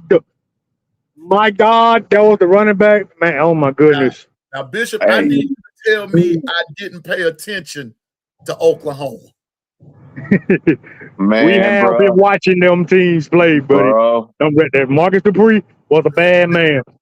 Oh, and Marcus Dupree is, man, Dupree is next level. And I'm not taking nothing away from Adrian Peterson. I'm not taking nothing away from him. But dude was just that guy. Dude. Was his number 22? Yes. Yes. Yeah. And he was a true freshman. Doing what he was doing. True freshman.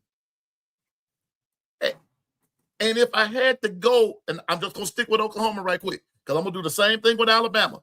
And if I had to go to the other side of Mount Rushmore and made this a two-sided thing, just sticking with Oklahoma. Now, I said Greg Pruitt, Elvis Peacock. Y'all go look up Elvis Peacock. You'll see he's legit. He was legit.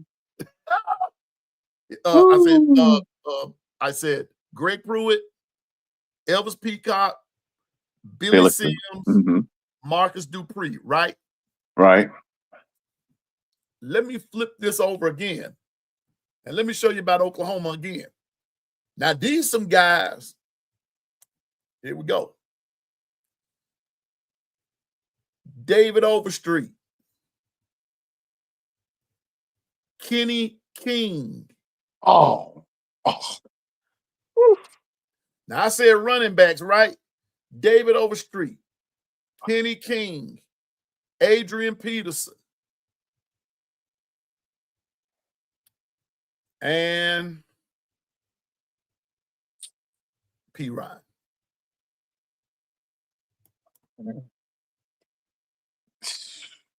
Well, then hit it for Bama for me then. For Bama? Oh, my goodness. See? It's almost unfair right here, man. But here we go.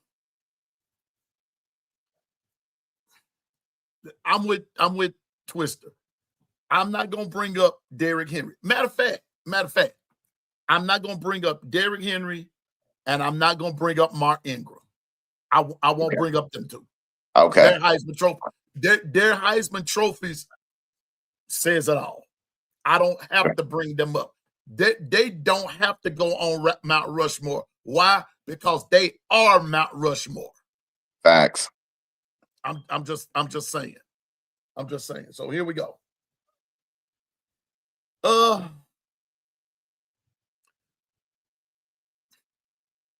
You talked about Saran Stacy. Did you? No. You said Derek Lassick. Saran Stacy. Yeah. Oh my God. I'm going to go with Major Ogilvy. Okay. That's Tony old. Nathan. Ooh.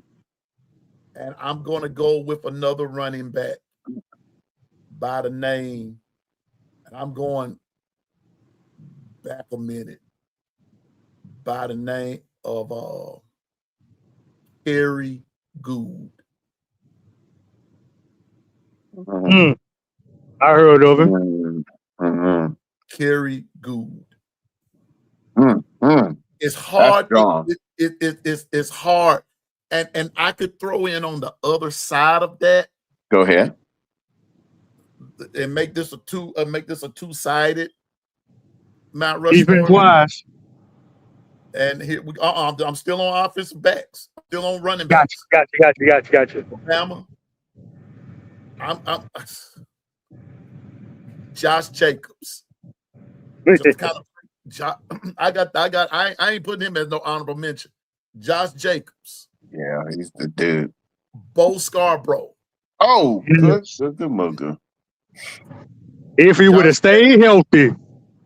If he had to stay healthy, Clemson had no chance. No answer. They know it. They had no answer for him. But Josh Jacobs, Bo Scarborough. I'm about to say something, and I know he's not. Well, no, because I'm gonna put him last. Eddie Lacy. Yes. Eddie, he's a dog. Eddie Lacy is a dog. Eddie Lacy. Yep. And I'm going and I'm gonna have to go with. You know what? Thank you, Latoya. Thank you, Latoya. Bobby Humphrey. Oh yeah, you got to go with the legend.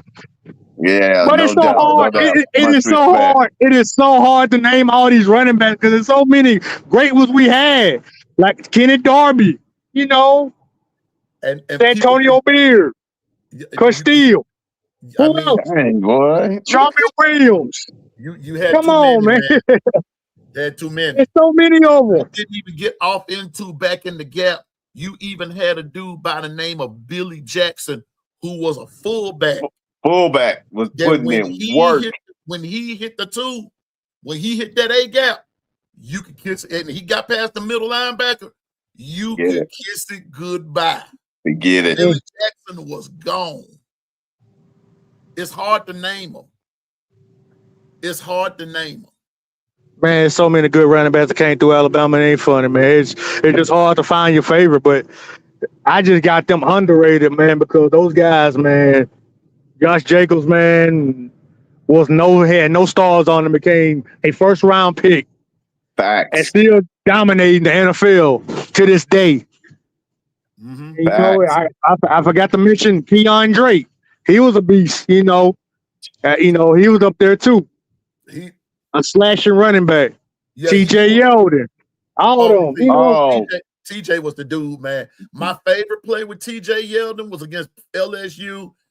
AJ McCarron to TJ Yeldon on a screen play. Screen pass. All the way. When he was a freshman. Exactly. Facts. All right. Exactly. Twister.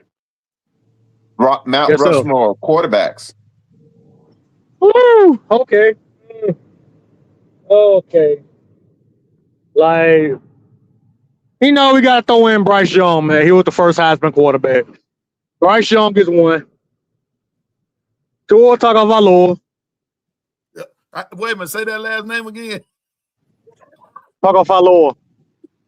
Tua Tagovailoa. Yeah. He got it. He got it. Uh-huh. We got to get to the I'm doing modern. I ain't going old school.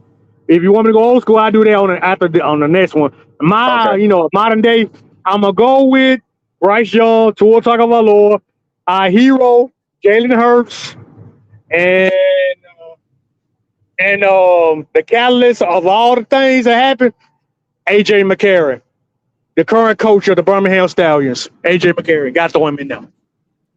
Okay. Old school wise, Jay Baker or Jay Barker, okay. Andrew Zhao. Okay. Brody Quarrel. Okay. Who? And Brody Quarrel. John Parker Wilson. You ain't old school enough. No, man. Oh, well, okay. Kenny Stabler. Old school enough. John. Okay. I take that back. No, Kenny the Snake Stabler. The Snake. No. What? You done gave your Why you can't bring out the snake? Why you can't bring out the snake? No. You done gave your age. You gave yours. You done gave your age. Now. Go ahead. You weren't old school enough. Joe Namath. Okay, well, go ahead. John Parker, yeah. Wait a minute. Bart Starr. Ooh. Oh. Joe Namath. Yep. Kenny the Snake Stabler. Yep. Richard Todd. That's right. Oh, what year he played? I know it's before my time. Way before your time. Way before your time, my brother. Oh, bro, Todd, I think I was barely in existence. That's old school. Yeah. Bart Starr. And let me tell you something. It took me years to know that Bart Starr played with Bama. I didn't even know it. And Bart Starr went to the Packers. Really, anyway, we're not gonna get off into that, but I just didn't like the Packers at all, and I despised Bart Starr. And then I found out later, Bishop and Twister, that Bart Starr went to Bama, and it made me. I said, "Lord Jesus, help me!" Here I am hating this homeboy. I just didn't like Green Bay. But Bart Starr, Joe Namath, Kenny the Snake Stabler, Richard Todd. They're my 4 old schoolers. If I have to bring it up to date now. Yeah. All right, now here we go. Everybody listen up. Listen up. Bring it on up to date. Now, you brought up Andrew Zhao. Yes, sir. Mm-hmm. I'm going to bring up Walter Lewis. Okay. Walter Lewis. AJ McCarron. Bryce Young. Okay. Man.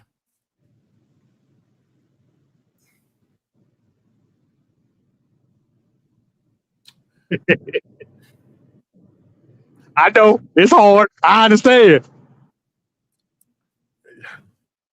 And you only got one left. Yep. And I only have one. I only have one left because I can't make this a 3-sided mount. Nope. But right twister. Mm-hmm. Michelle said, Latoya said, Michelle said Blake Sims. Latoya said Jake Coker. Okay.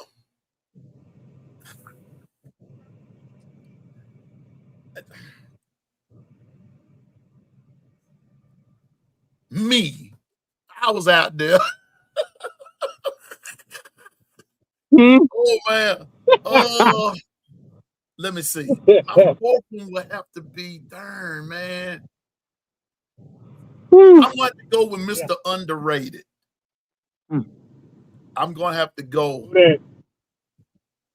And I know he gets a lot of heat, but I'm going to have to go with Milroe. Okay. Out of everybody that I named, nobody was as athletic as he was.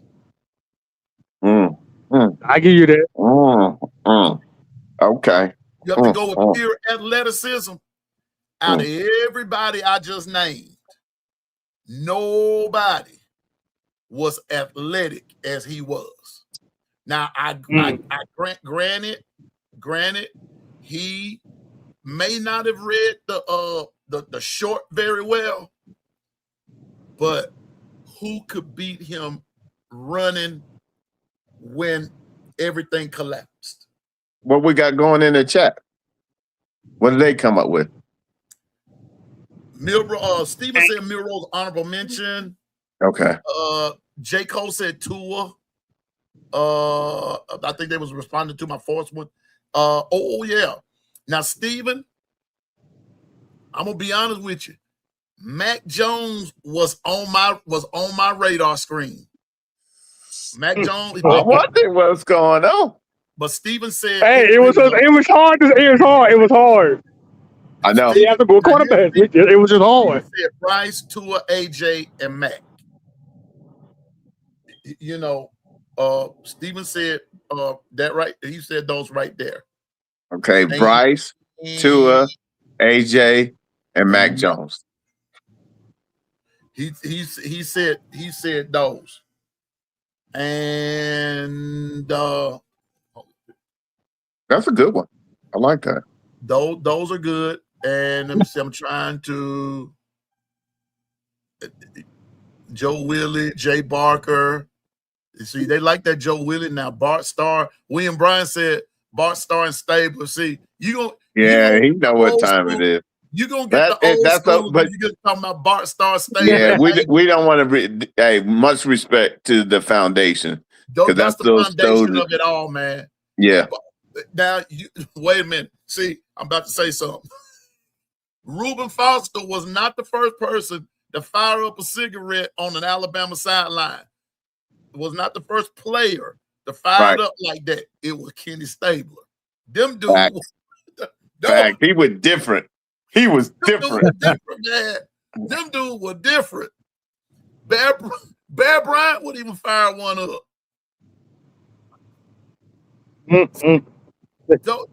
See, people think, but just because you're Alabama and everything, I'm gonna put it to you like this. Let me go to Oklahoma for a minute. Oklahoma them dudes were party animals, man. Barry Switzer was a party animal. Y'all think?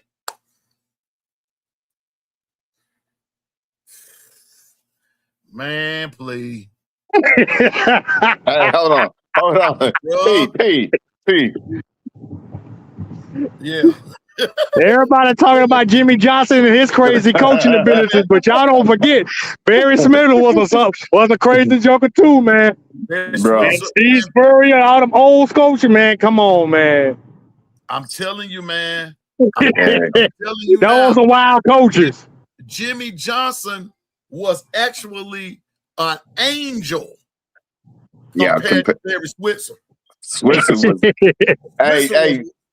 he was a pistol. I ain't gonna lie. It's a reason I use pistol in that deal, because that's exactly what he carried. Man, I'm telling you, man. I'm being point blank honest with y'all. Some of these coaches from Buckner. Who was that? Who? Nobody got Buckner. I know they ain't talking about alligator arms over there. Buckner. That dude from Notre Dame, Buckner. Alligator arms, really? You talking about the lacrosse player Buckner. That's what you talking about. Oh man. That's trolling.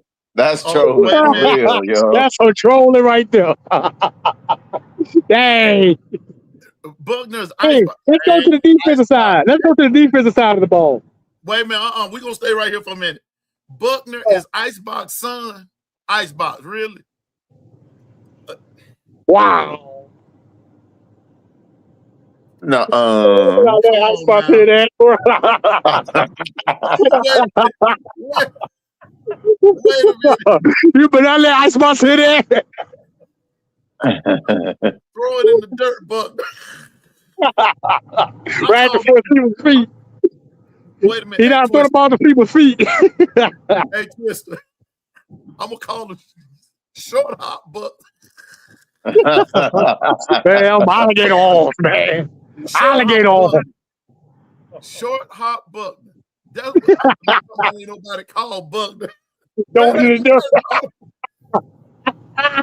I think he went back to lacrosse, didn't he? He hope he stayed there. I don't know and I don't care.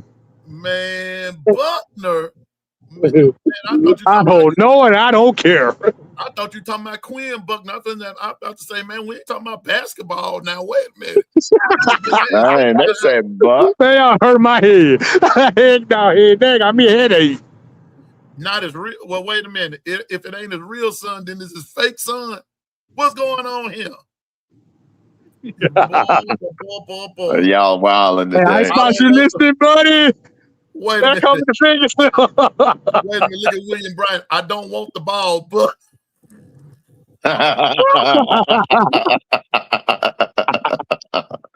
Oh my God. Lord help me, Jesus. Y'all letting loose now.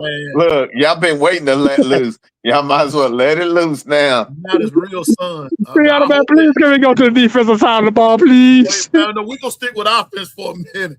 Wait a minute. Now we got to go to Oklahoma though. Now, top Rushmore quarterbacks from Oklahoma. I'm gonna start with Twister. Go ahead. Quarterbacks, Oklahoma, Twister. Man, be honest with you, man. I ain't much of an Oklahoma guy. I don't even know for real. All I know is that Mayfield. Okay. Hill. Murray, I think. Okay.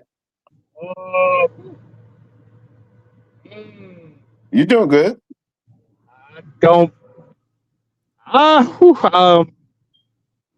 That's all I got. I'm sorry. I don't know the rest of them. Okay. What about the Heisman? The two Heisman. That was them too, wasn't it? Jason White. Baker Mayfield? No, that was we have more Heisman than that. You had Baker Mayfield. Bradford, ain't it? Yeah. Bradford, and then you had Jason White. Oh, no, know him. Yeah. Straight Alabama, man. I don't know that many. Much respect. Hey, you gave it an honest effort. I give you A for effort. Yeah. All right. Hey, Pete. Right quick. What did she say? Kyler Murray, Mayfield, and Hurts. And what's that fourth one? Who's your fourth one, Susan? Who's your fourth one? Yeah, go ahead, Bishop. Who right. Well, yeah. All right, check this out. I'm gonna go old school. Old school is you got Steve Owens, J.C. Watts. Okay. Oh, my.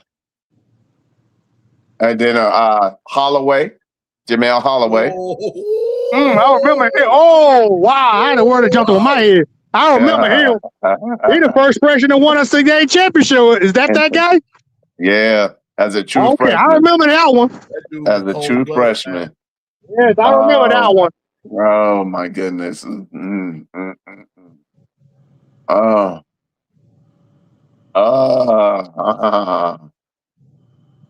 You know who else? Yeah, I got it.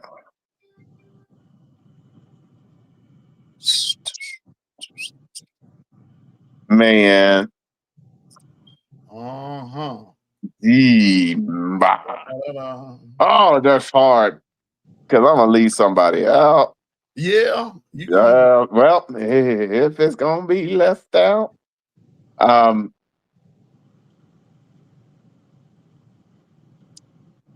guess Kel Gundy. Ooh. I give him a little pub. Now, if it's new school, yeah, that's understandable. You got Baker, you got Kyler Murray, you got Bradford, and you got I won't even use Jason White. I will use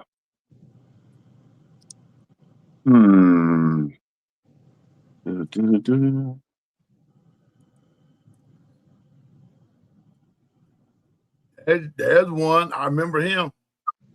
Trevor Knight. Oh man.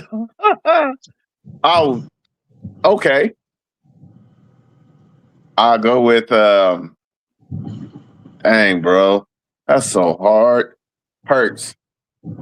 I have to go with Hurts. Okay. Here we go. You ready for I'm gonna get slaughtered. Come on, let's do it. Stick my chest out. Yeah, you better. Thomas Lott. Yeah. You took one, J.C. Watts. Yeah. Bad boy. Yeah. Josh Heupel. Oh. Hey.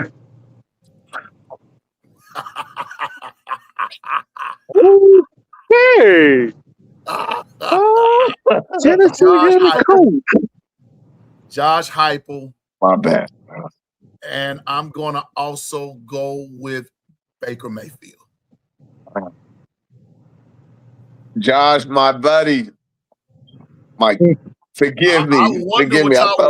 I was wondering which one of y'all were going to say Josh Heupel. Yeah, I know. Josh Heupel. That's on me. Man, it's so many. College, man. Yeah. Josh Heupel was the business in college, man. He got the most, man. Hey, he was a true pro before it was a pro, and I just wish he wouldn't have messed up his arm. Yeah, we could have saw more from him. And so I that's now I'm going to say this though. Oklahoma, Alabama, and the reason I did this, I did this like this is because I wanted to show what Bishop has been saying has been true for a long time. When you look at both of these squads, they mirror image each other. They just went about it a little different, but they were mirror images of each other. Now, when they both were running the wishbone, Oklahoma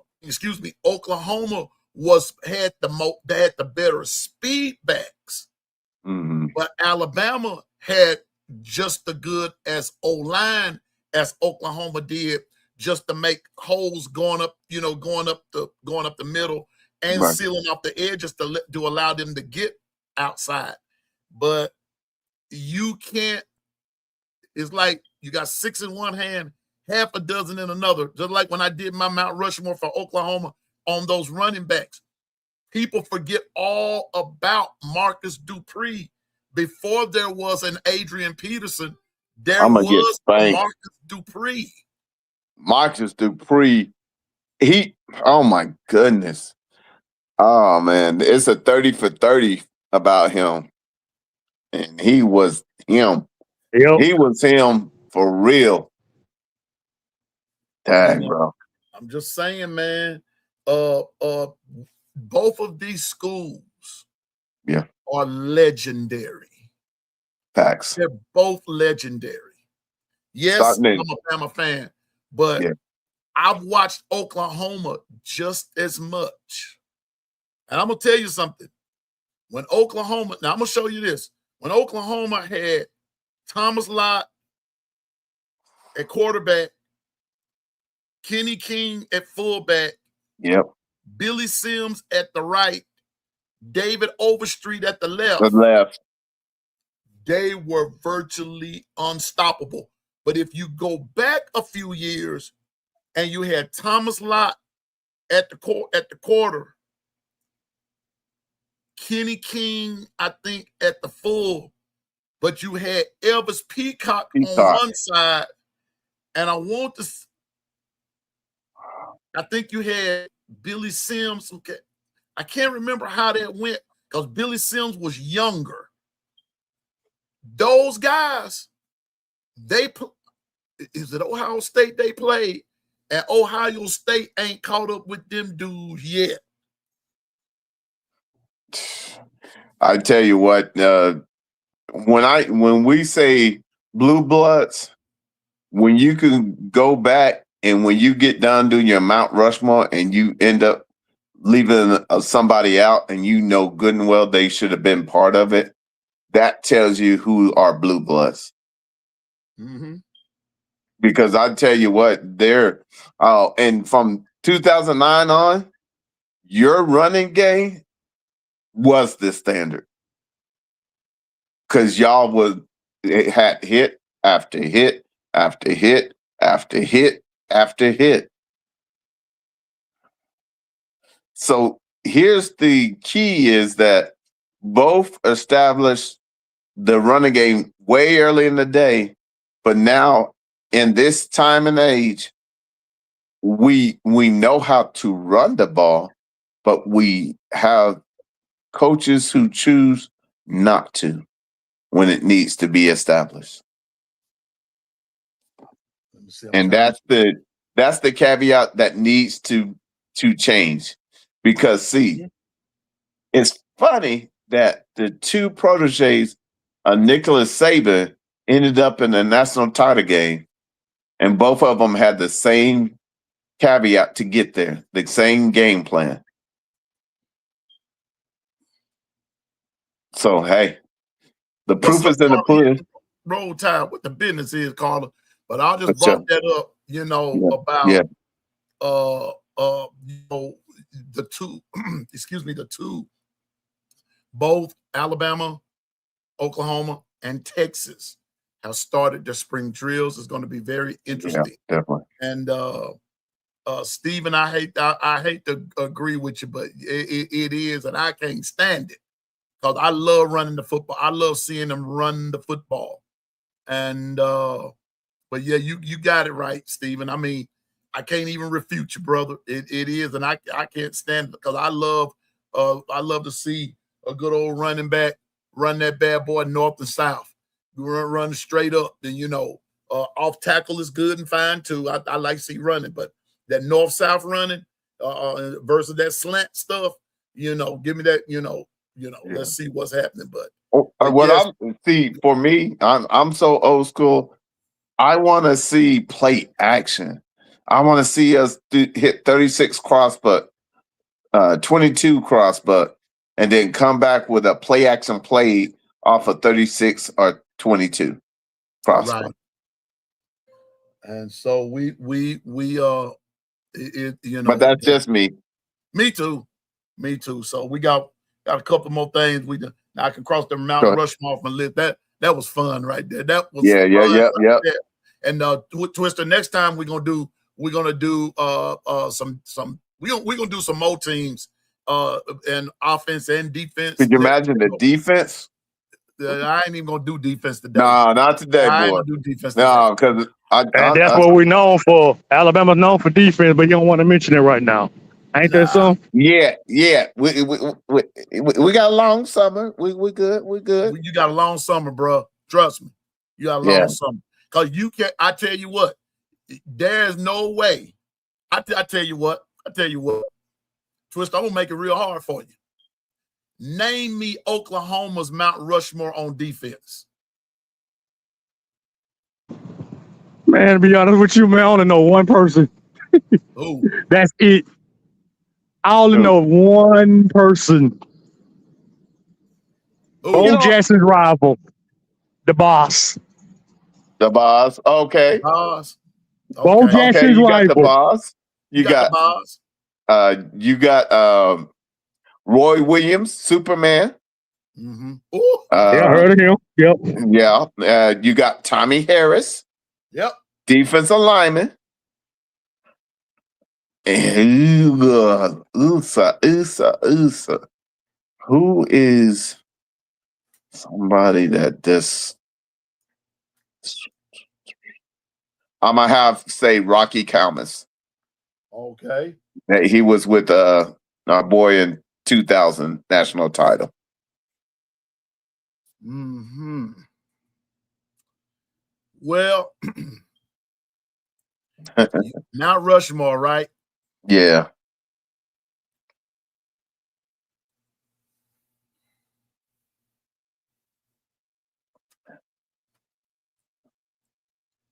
Lucius, Dewey,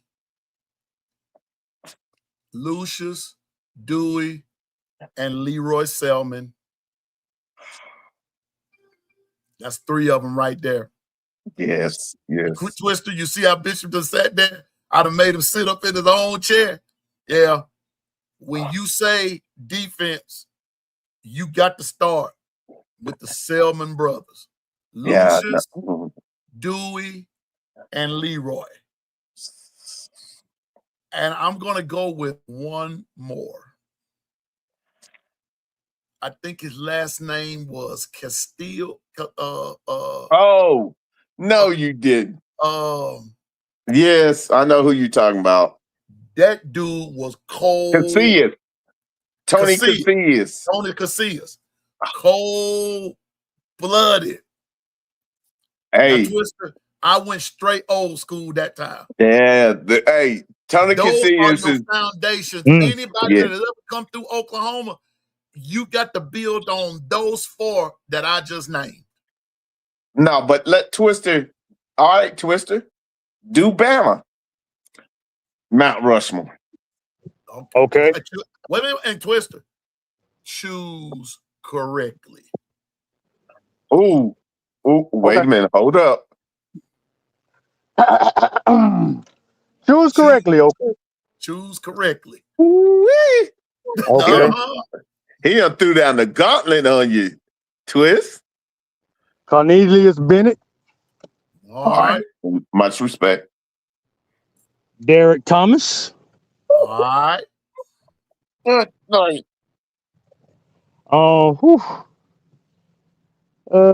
else? I'm gonna go with one of the guys from the national championship of 1992. I'm gonna go with you know what? You talking about defense, right? Any position on defense? Defense.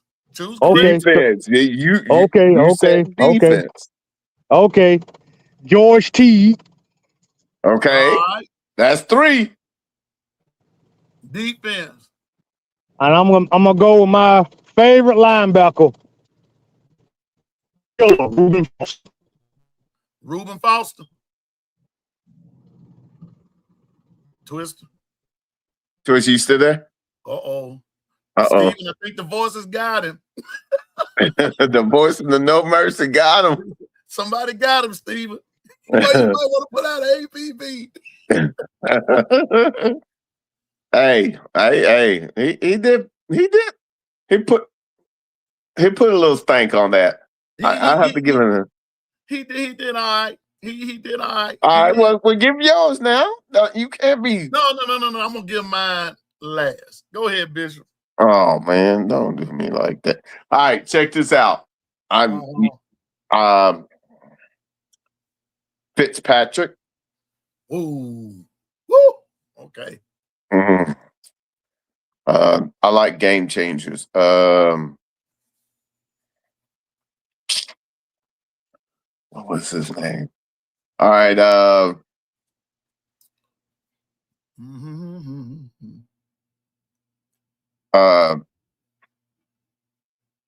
He was a corner.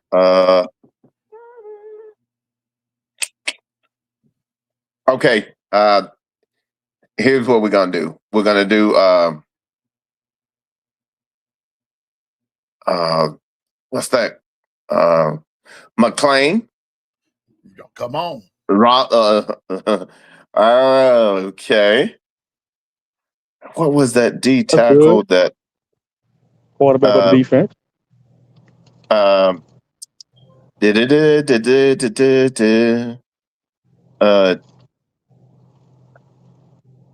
Hey,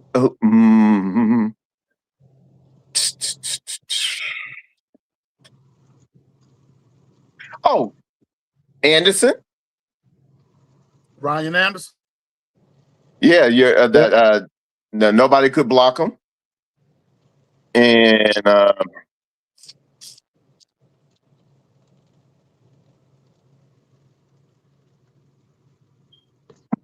or I'm searching my Rolodex.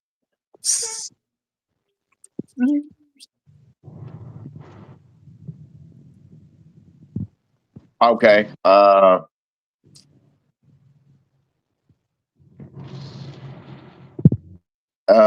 And the kid that went to Ohio State, Caleb Downs. Caleb Downs. Mm-hmm. Oh, that was hard, bro. Cause I know I'm gonna miss out some. Jeez. Yeah. Hard to do, but all right. Let me get me something to drink here. Let me clear my throat. You ain't got before. You don't get before. And so here we go.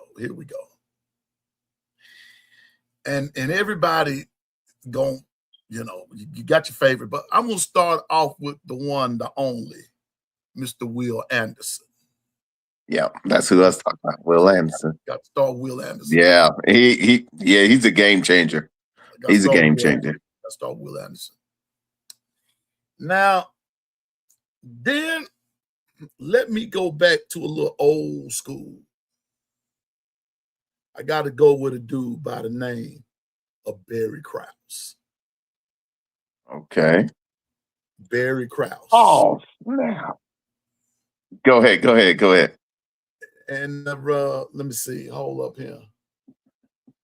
I was about to send you and Twister a picture of why Barry Krause is on my Mount Rushmore. But Will Anderson, Barry Krause. Gotcha. Rolando McClain. Yeah. Reuben Foster. Yeah, Reuben Foster. With a cigarette he's that dude. With a cigarette in his mouth. But you know what? Yeah, hey, the killer.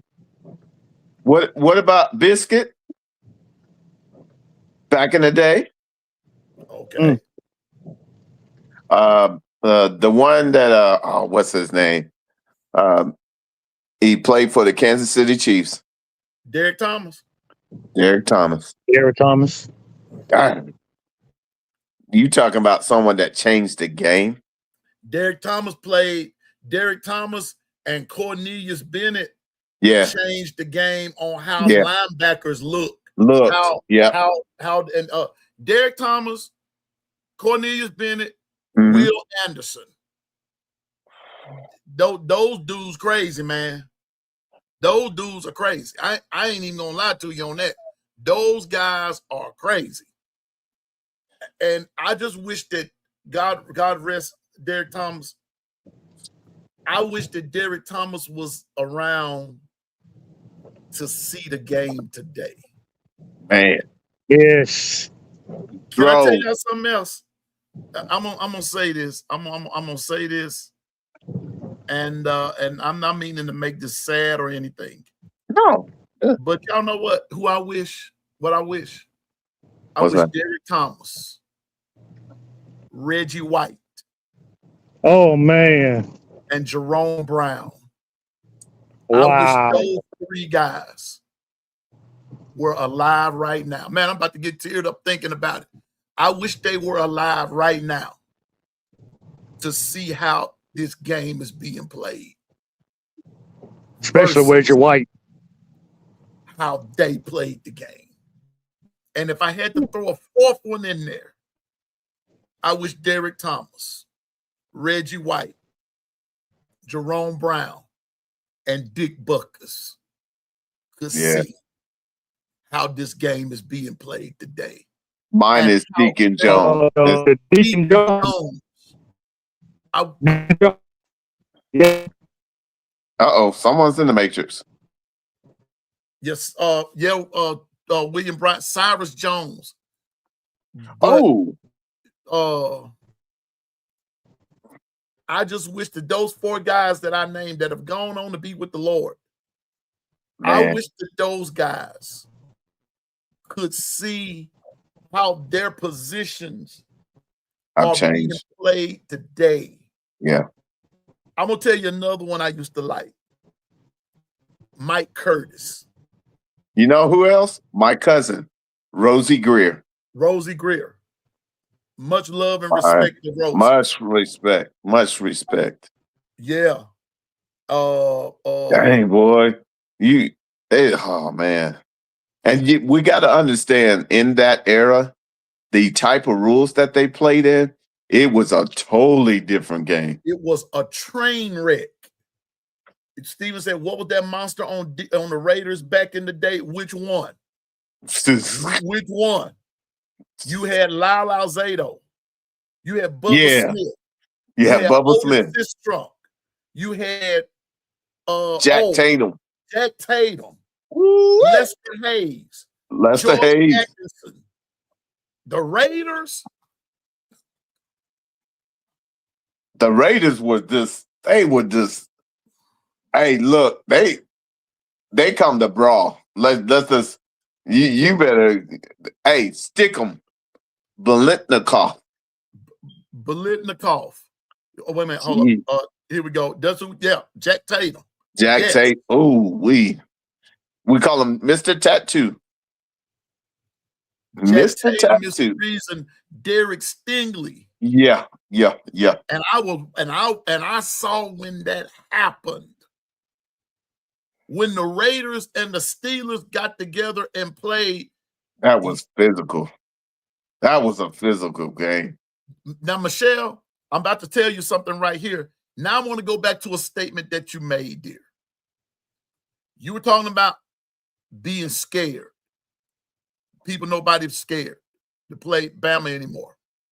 I'm going to show you what fear is. Is when the Pittsburgh Steelers or the Oakland Raiders, not these Las Vegas Raiders. No. Oakland. But the Oakland Raiders. Yeah. When they came to your city. Facts. Folks literally feared to go to the games. Because you know you're about to fight. Fear of their lives. You're about to fight.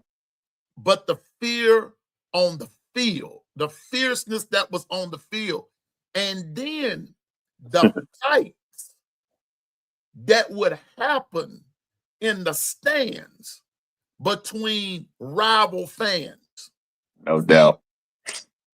I'm telling y'all, it was different then. Yeah. People took that. Listen, when you didn't sit up there and talk about another man's team like the way we be doing now, like, man, your team is trash, blah, blah, blah, blah, blah. Back in the gap, that was an automatic fight that was going to happen. That was going. That it was given. You may as well look for it. That's when. Hey, don't push me, cause I'm close to the edge. I'm trying not to lose my head. Twister, back in that day, when you said, I'm gonna tell you something. When you said, I'm gonna show you something. When you said Oakland, when you said Pittsburgh, and back around 1972, when you said the Killer Bees from Miami was coming to town, pack up the city, because it was a slobber knocker about to happen. Yeah, no doubt. It was about to happen. And them Redskins too back in the day too. But not like, but the Redskins were not in the same league fiercely with the Steelers, the Raiders, and the 72 Dolphins. They were good. But they were not fierce. They were good. Yeah. Go ahead. What's his name? I'm talking about the coach, Allen. Yeah. George Allen. Yeah. When they had him, they were good. They were good, but they were not fierce. Right. Pittsburgh, Oakland, the 72 Dolphins were Larry Zonka, Jim Kick, and Morris. Mercury Morris. Bob Creasy, that whole line, the starting center. Guess who? Dwight Stevenson. Ooh. Wow. Hey, the crown jewel. They call him the crown jewel. Bob Baumhauer. Ring a bell? Yeah. Came from Bama. Yeah. Yeah. Yeah. Wow. I'm just saying. Yeah, no doubt. It was different then. Yeah. And so when we talk about combines and we talk about old school and we talk about different things of that nature, for me, Bishop, for me, Twister, it gotta look at the time. It makes my heart glad in some areas, but it also makes it sad at the same time. Because I know, Twister, ball is not played the same. Now, I'm thankful for the rules and everything, but what I'm not thankful for is the toughness that has been taken out of the game. Oh, man. Wait a minute. Watered down. Wait a minute. Watered down. Say it again. Say that again. Watch this. Look what Steven said. Talking about Jack Tatum had more broken teeth than a hockey player. Facts. That's the truth. Okay, wait a minute. Have anybody ever went and looked at Jack Lambert and Jack Ham pictures? Ooh, they were nasty. You know what I'm talking about? They were intimidators. They were straight up intimidators. Those some nasty men. Lord have mercy. My God, they were nasty. I remember that clothesline. I remember that clothesline, bruh. Oh, jeebus. Gee. Telling you, those were the days for me, and we loved it. And can I tell you something else? And even in Little League, I can remember this far back. They told you back in the gap, Twister, pick you a player, offense or defense, wherever they wanted you to shine. Wherever we put you, you pick you a player and you watch him and mimic your game after him. Bishop and Twister, they fooled around and put me at linebacker. Now, this is early 70s. So who did I mimic my game after? I named him earlier. Mike Curtis. Curtis. Ooh, he was. Oh wow. Curtis. He was a pro's pro, and he played the game the right way, but he didn't believe in no cheap shots. Otherwise, he'll get straight up nasty with you. And if you gave Mike Curtis a cheap shot on the next play, yeah, you was coming out of there. Yeah, yeah. It's happened. We've seen quite a number of games that's happened. Mike Curtis, number 32, for not the Indianapolis Colts, but the Baltimore Colts. Yeah. Ooh. And wait a minute, Twister, Bishop, Mike Curtis, Bubba Smith were on the same defense. Y'all ready for this? You said the Baltimore Colts, right? The Baltimore Colts. The same team with John Laurinaitis was on. That's the quarterback. John Mackey, Lydell. Tom Nottingham. Yep, Tom Nottingham. John Mackey. John, thank you. Roy. Was a shucks. Wide receiver. Baltimore Colts was. He was. Are we talking about? Oh man, I know who you're talking about. Super Bowl that year, they beat the Dallas Cowboys. Yeah, wasn't it? I know who you're talking about. Daggone. I don't want to say Ray Perkins, but oh shucks. Oh. I don't know, man. yeah. Nah, you good. It's been a minute, but I know who you're talking about, and they ran rough shot. I'm just being honest with you, because he led in wide receiving. Back in the day, Don Nottingham, you had Norm Boulage, you had I'm looking at them now. I had to go and pull them up. Wait a minute now. Hold up. And Otis Taylor needs to be put in the Hall of Fame from the Kansas City Chiefs. He needs to be put in the Hall of Fame. Big salute, J-Dub. Hey, documentation beat conversation. He was the epitome of what the forward pass was established for on a team that mostly ran the ball. To me, about the Hall of Fame, it's like they picking who they want to pick to be in the Hall of Fame. Some of those guys are the greatest players of all time, still are not being inducted in the Hall of Fame. It's like it's politicking now. It ain't That's why I think. Yeah. There's a lot of players could have been out there, man. Come on. Yeah. Like, they finally got Bob Sanders, the safety from the Colts. He finally got inducted. He should have got inducted. He should have. Man, come on, man. Bob Sanders was a monster over there. Monster dog.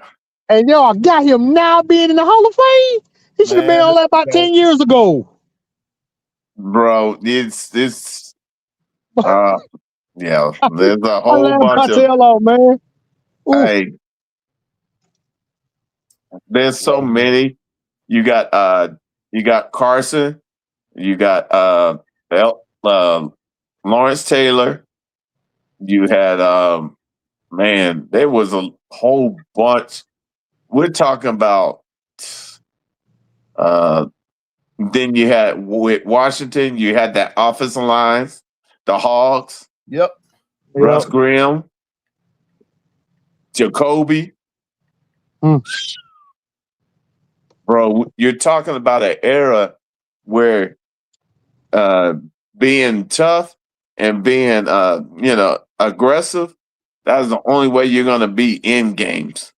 Because it was muddied up. You got to get it out of the mud. Man, there ain't no ifs. I couldn't think of the dude's name. Roy Jefferson.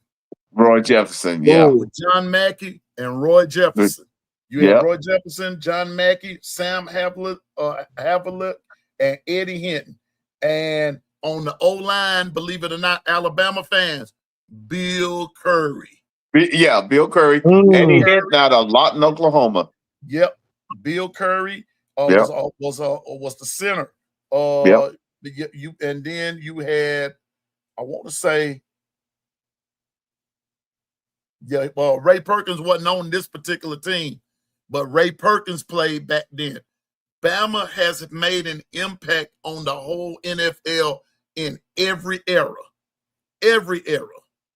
That's why they're talked about. That's why they're hated on. Because they made an impact in every era.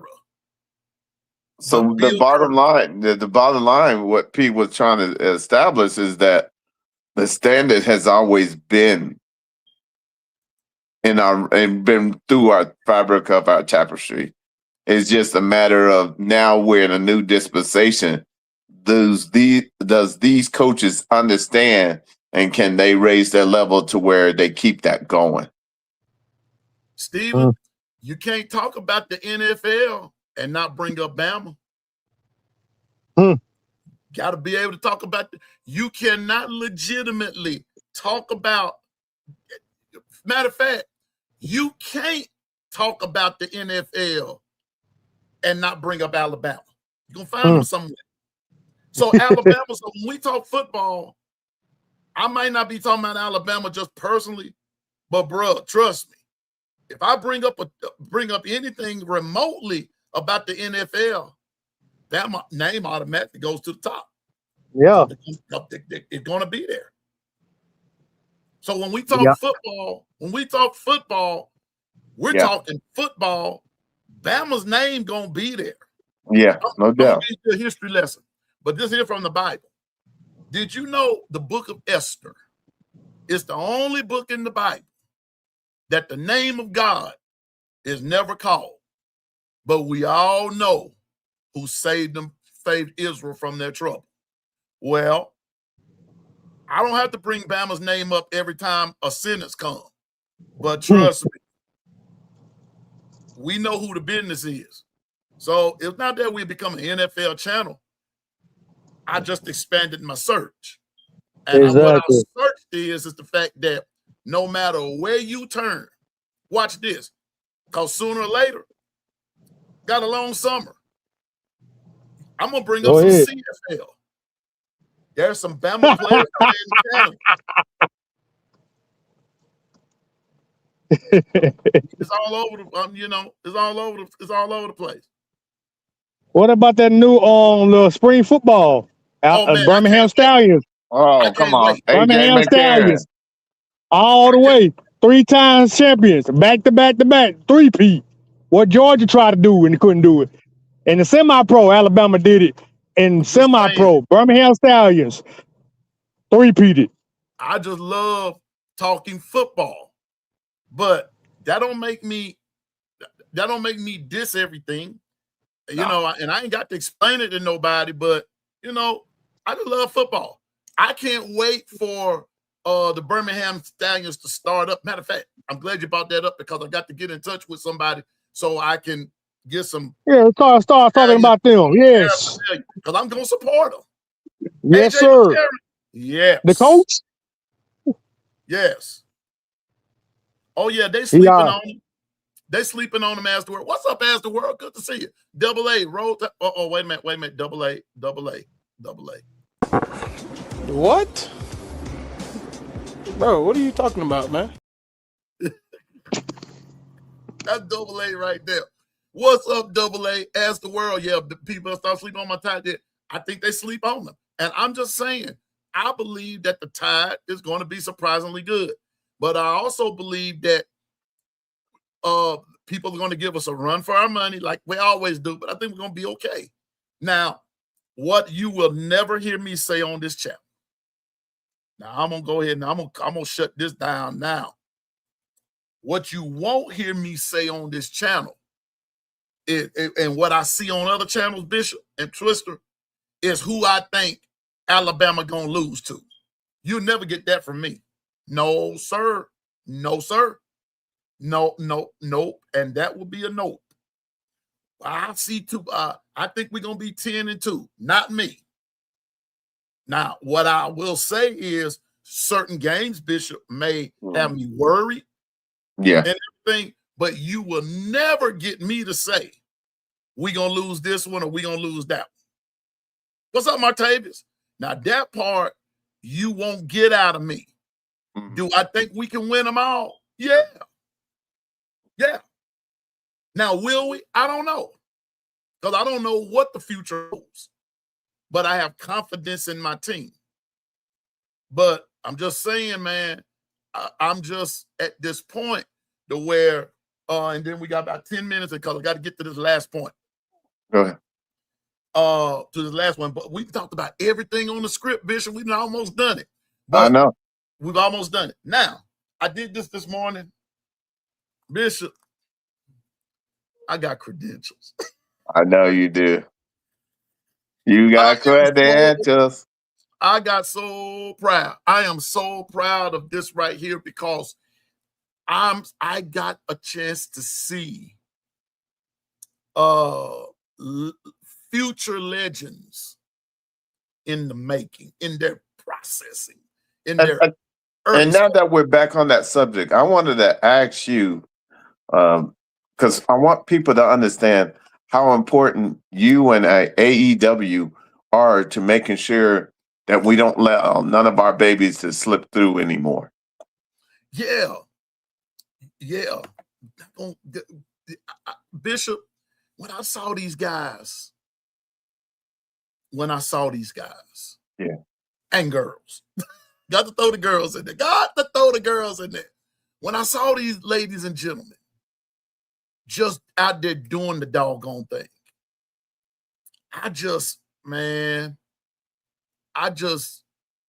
my heart just was overjoyed to see that these kids are doing the doggone thing. But what I also was excited about was the fact that Bishop, here's what the funny part is. These parents, the parents that were out there, yeah, rooting their kids on. I appreciate you for including the father in that. That was huge. You're welcome, Bishop. And I sent Mr. Powers this morning's recording. I sent it to him. I went to YouTube. I sent it to him and told him that we talked about Lad and him. Send him everything. I sent him every bit of the recording. I did not send him a snippet. I sent Mr. Powers the whole show this morning. Awesome. To show him that over here at Long Run, he and his son, he and his family, they have a friend in the Long Run, and they have friends at Rep 1 Exposure. Rep 1, yeah. We Rep 1. They have a friend. And I'm going to tell you what, Stephen, Stephen. Yeah. Oh, okay. Now I'm reading it. Piano Man got papers. Yeah, I got papers. Stephen, I'm not going to tell you what I thought that said. I had to look at that again, Stephen. I know where you were going. I thought we ain't going there. Piano Man on paper. I just say, wait a minute. Bishop, give me that look again. I'm on. We ain't no good. Man, I know it. But shout out to AEX. Yeah, AEX Combine. And also, Bishop, let me go here right quick while we're getting ready to wrap up. Shout out also to right here, Bishop. I'm about to send you something right now. Appreciate.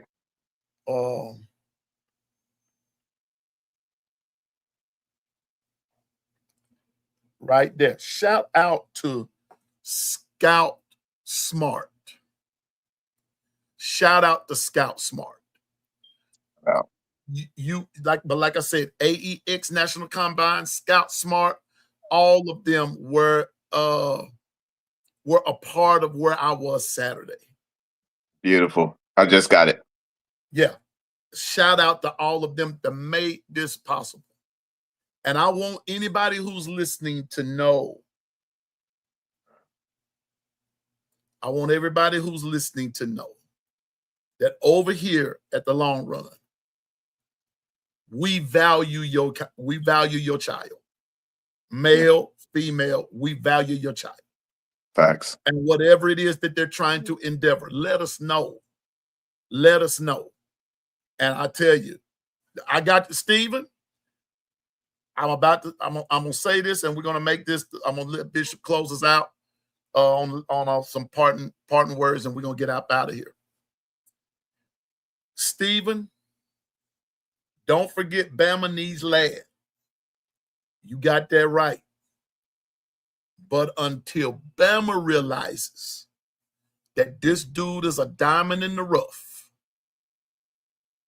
until Bama realizes this, and get in those film rooms and or whatever, and if somebody's even listening now from there, please find the film on Lad Powers. It will make your day. It will make your day. It'll make your day. What this young man is able to do, and I'm not just blowing smoke. I saw it personally. What this young man is able to do, has the ability to do on offense, and Stephen, you're going to like this. He's just as good on defense. I'm serious. He's just as good. And you know what? Ask the world. That's going to be a subject for another day. Mm-hmm. We'll discuss that. Mm-hmm. We'll discuss it. Mm-hmm. I'm waiting to see how this turns out in April. I'm waiting to see how this turns out in April for him. But we'll see. Yeah, Stephen, I'm fired up with you. But y'all, that's our show for today, for this afternoon. And Bishop, we listen, I have my script, and we covered everything on it, and even some more. We covered more. Now, I want to say this. Y'all, I'm going to put my let me see. Oh, here we go.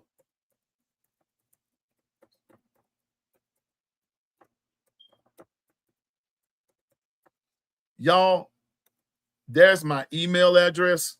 That's one of a million of them. But anyway, there's my email address. Tell me how you liked the second show. Tell me how you liked the evening show. Just email me and tell me how you like the evening show and everything. And we might see, Bishop, depending on what the chat says. There's the email. Just email me. Let me know. Trust me. And I don't want your email address for no other purposes, just for that, because we about to get out of here. But Bishop, parting words.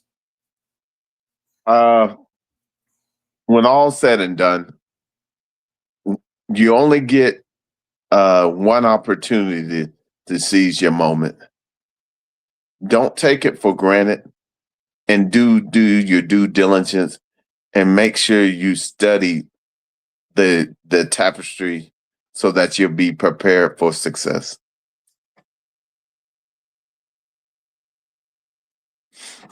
And I'm going to say this. Preparation. The lack of it, in the words of Stephen Hicks, the lack of it leads to a piss poor performance. Can't put it any simpler than that. Prepare. Prepare. That's all we're saying. Yeah. And that goes to everything. Prepare. Yeah. And everything, if you properly prepare, you will properly execute. And pay attention. Yeah. Pay attention. If something happens, adjust to it. I'm just saying, properly prepare. Yeah. And Twister, final words, because we're getting ready to get out of here. You there, Twist? Yeah, I'm here. Can y'all hear me? Yeah, we're getting out of here. What's your final word? Okay. Oh, yeah, man. I just made it back home from work. Just made it back to the house. That's why I got off. Phone died on me in a bad area, but thank the Lord I made it back to the crib. There you go. Roll tide for you guys, man. And first practice went pretty decent. And if y'all do another show, I got another question, Piano Man. I know we ain't gonna talk about it right now, but we gotta talk about the weight gain and the weight loss. The players, transforming their bodies, getting ready for the next season. We're gonna talk about that probably the next couple of shows. But yeah, man, if I don't salute to the chat. If I ain't spoke to all of y'all, man, salute to y'all. Roll tide to you fellas, ladies. Y'all be safe out there. And Piano Man it's always been a pleasure. Bishop, it's always been an honor to talk to you, my brother. God bless y'all, man. All good, man. All good, my brother. Try to get myself set up. Yeah, trying to get myself set up for give me some dinner, man. It's been a long day that's today. right. I hear you. Been pouring down raining over here, Piano Man. It's getting ready to start here. They said we got a rogue thunderstorm coming through. So I'm telling you, just everybody be safe and just everybody just as we said, just do your thing. And as we leave, I think Be Sharp comes on.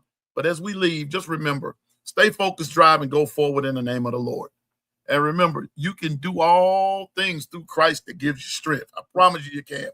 Just, make sure that's what you want to do. And you can do it. You can accomplish anything you want. So remember, this kitchen is big enough for everybody to cook in and for everybody to get something to eat. So, get to cooking. I guarantee you, somebody's going to like what you got going. So with that being said, Piano Man don't know everything. I just know what I'm talking about. Now in the morning, there will be no show tomorrow. I will be working the polls and everything. And but we will be back Wednesday. Now, I might, if I could get out in time enough, I might put something together for tomorrow evening when I get through working the polls.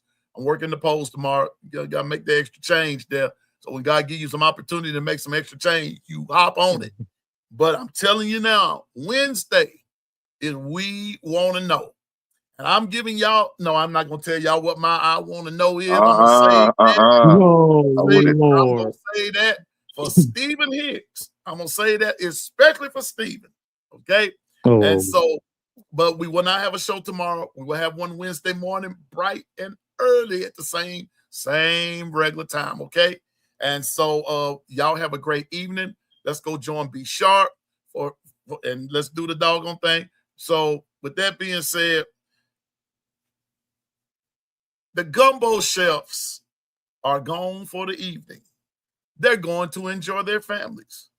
The kitchen is closed and Piano Man is out. Y'all have a great evening and y'all be safe and roll tide and see you Wednesday.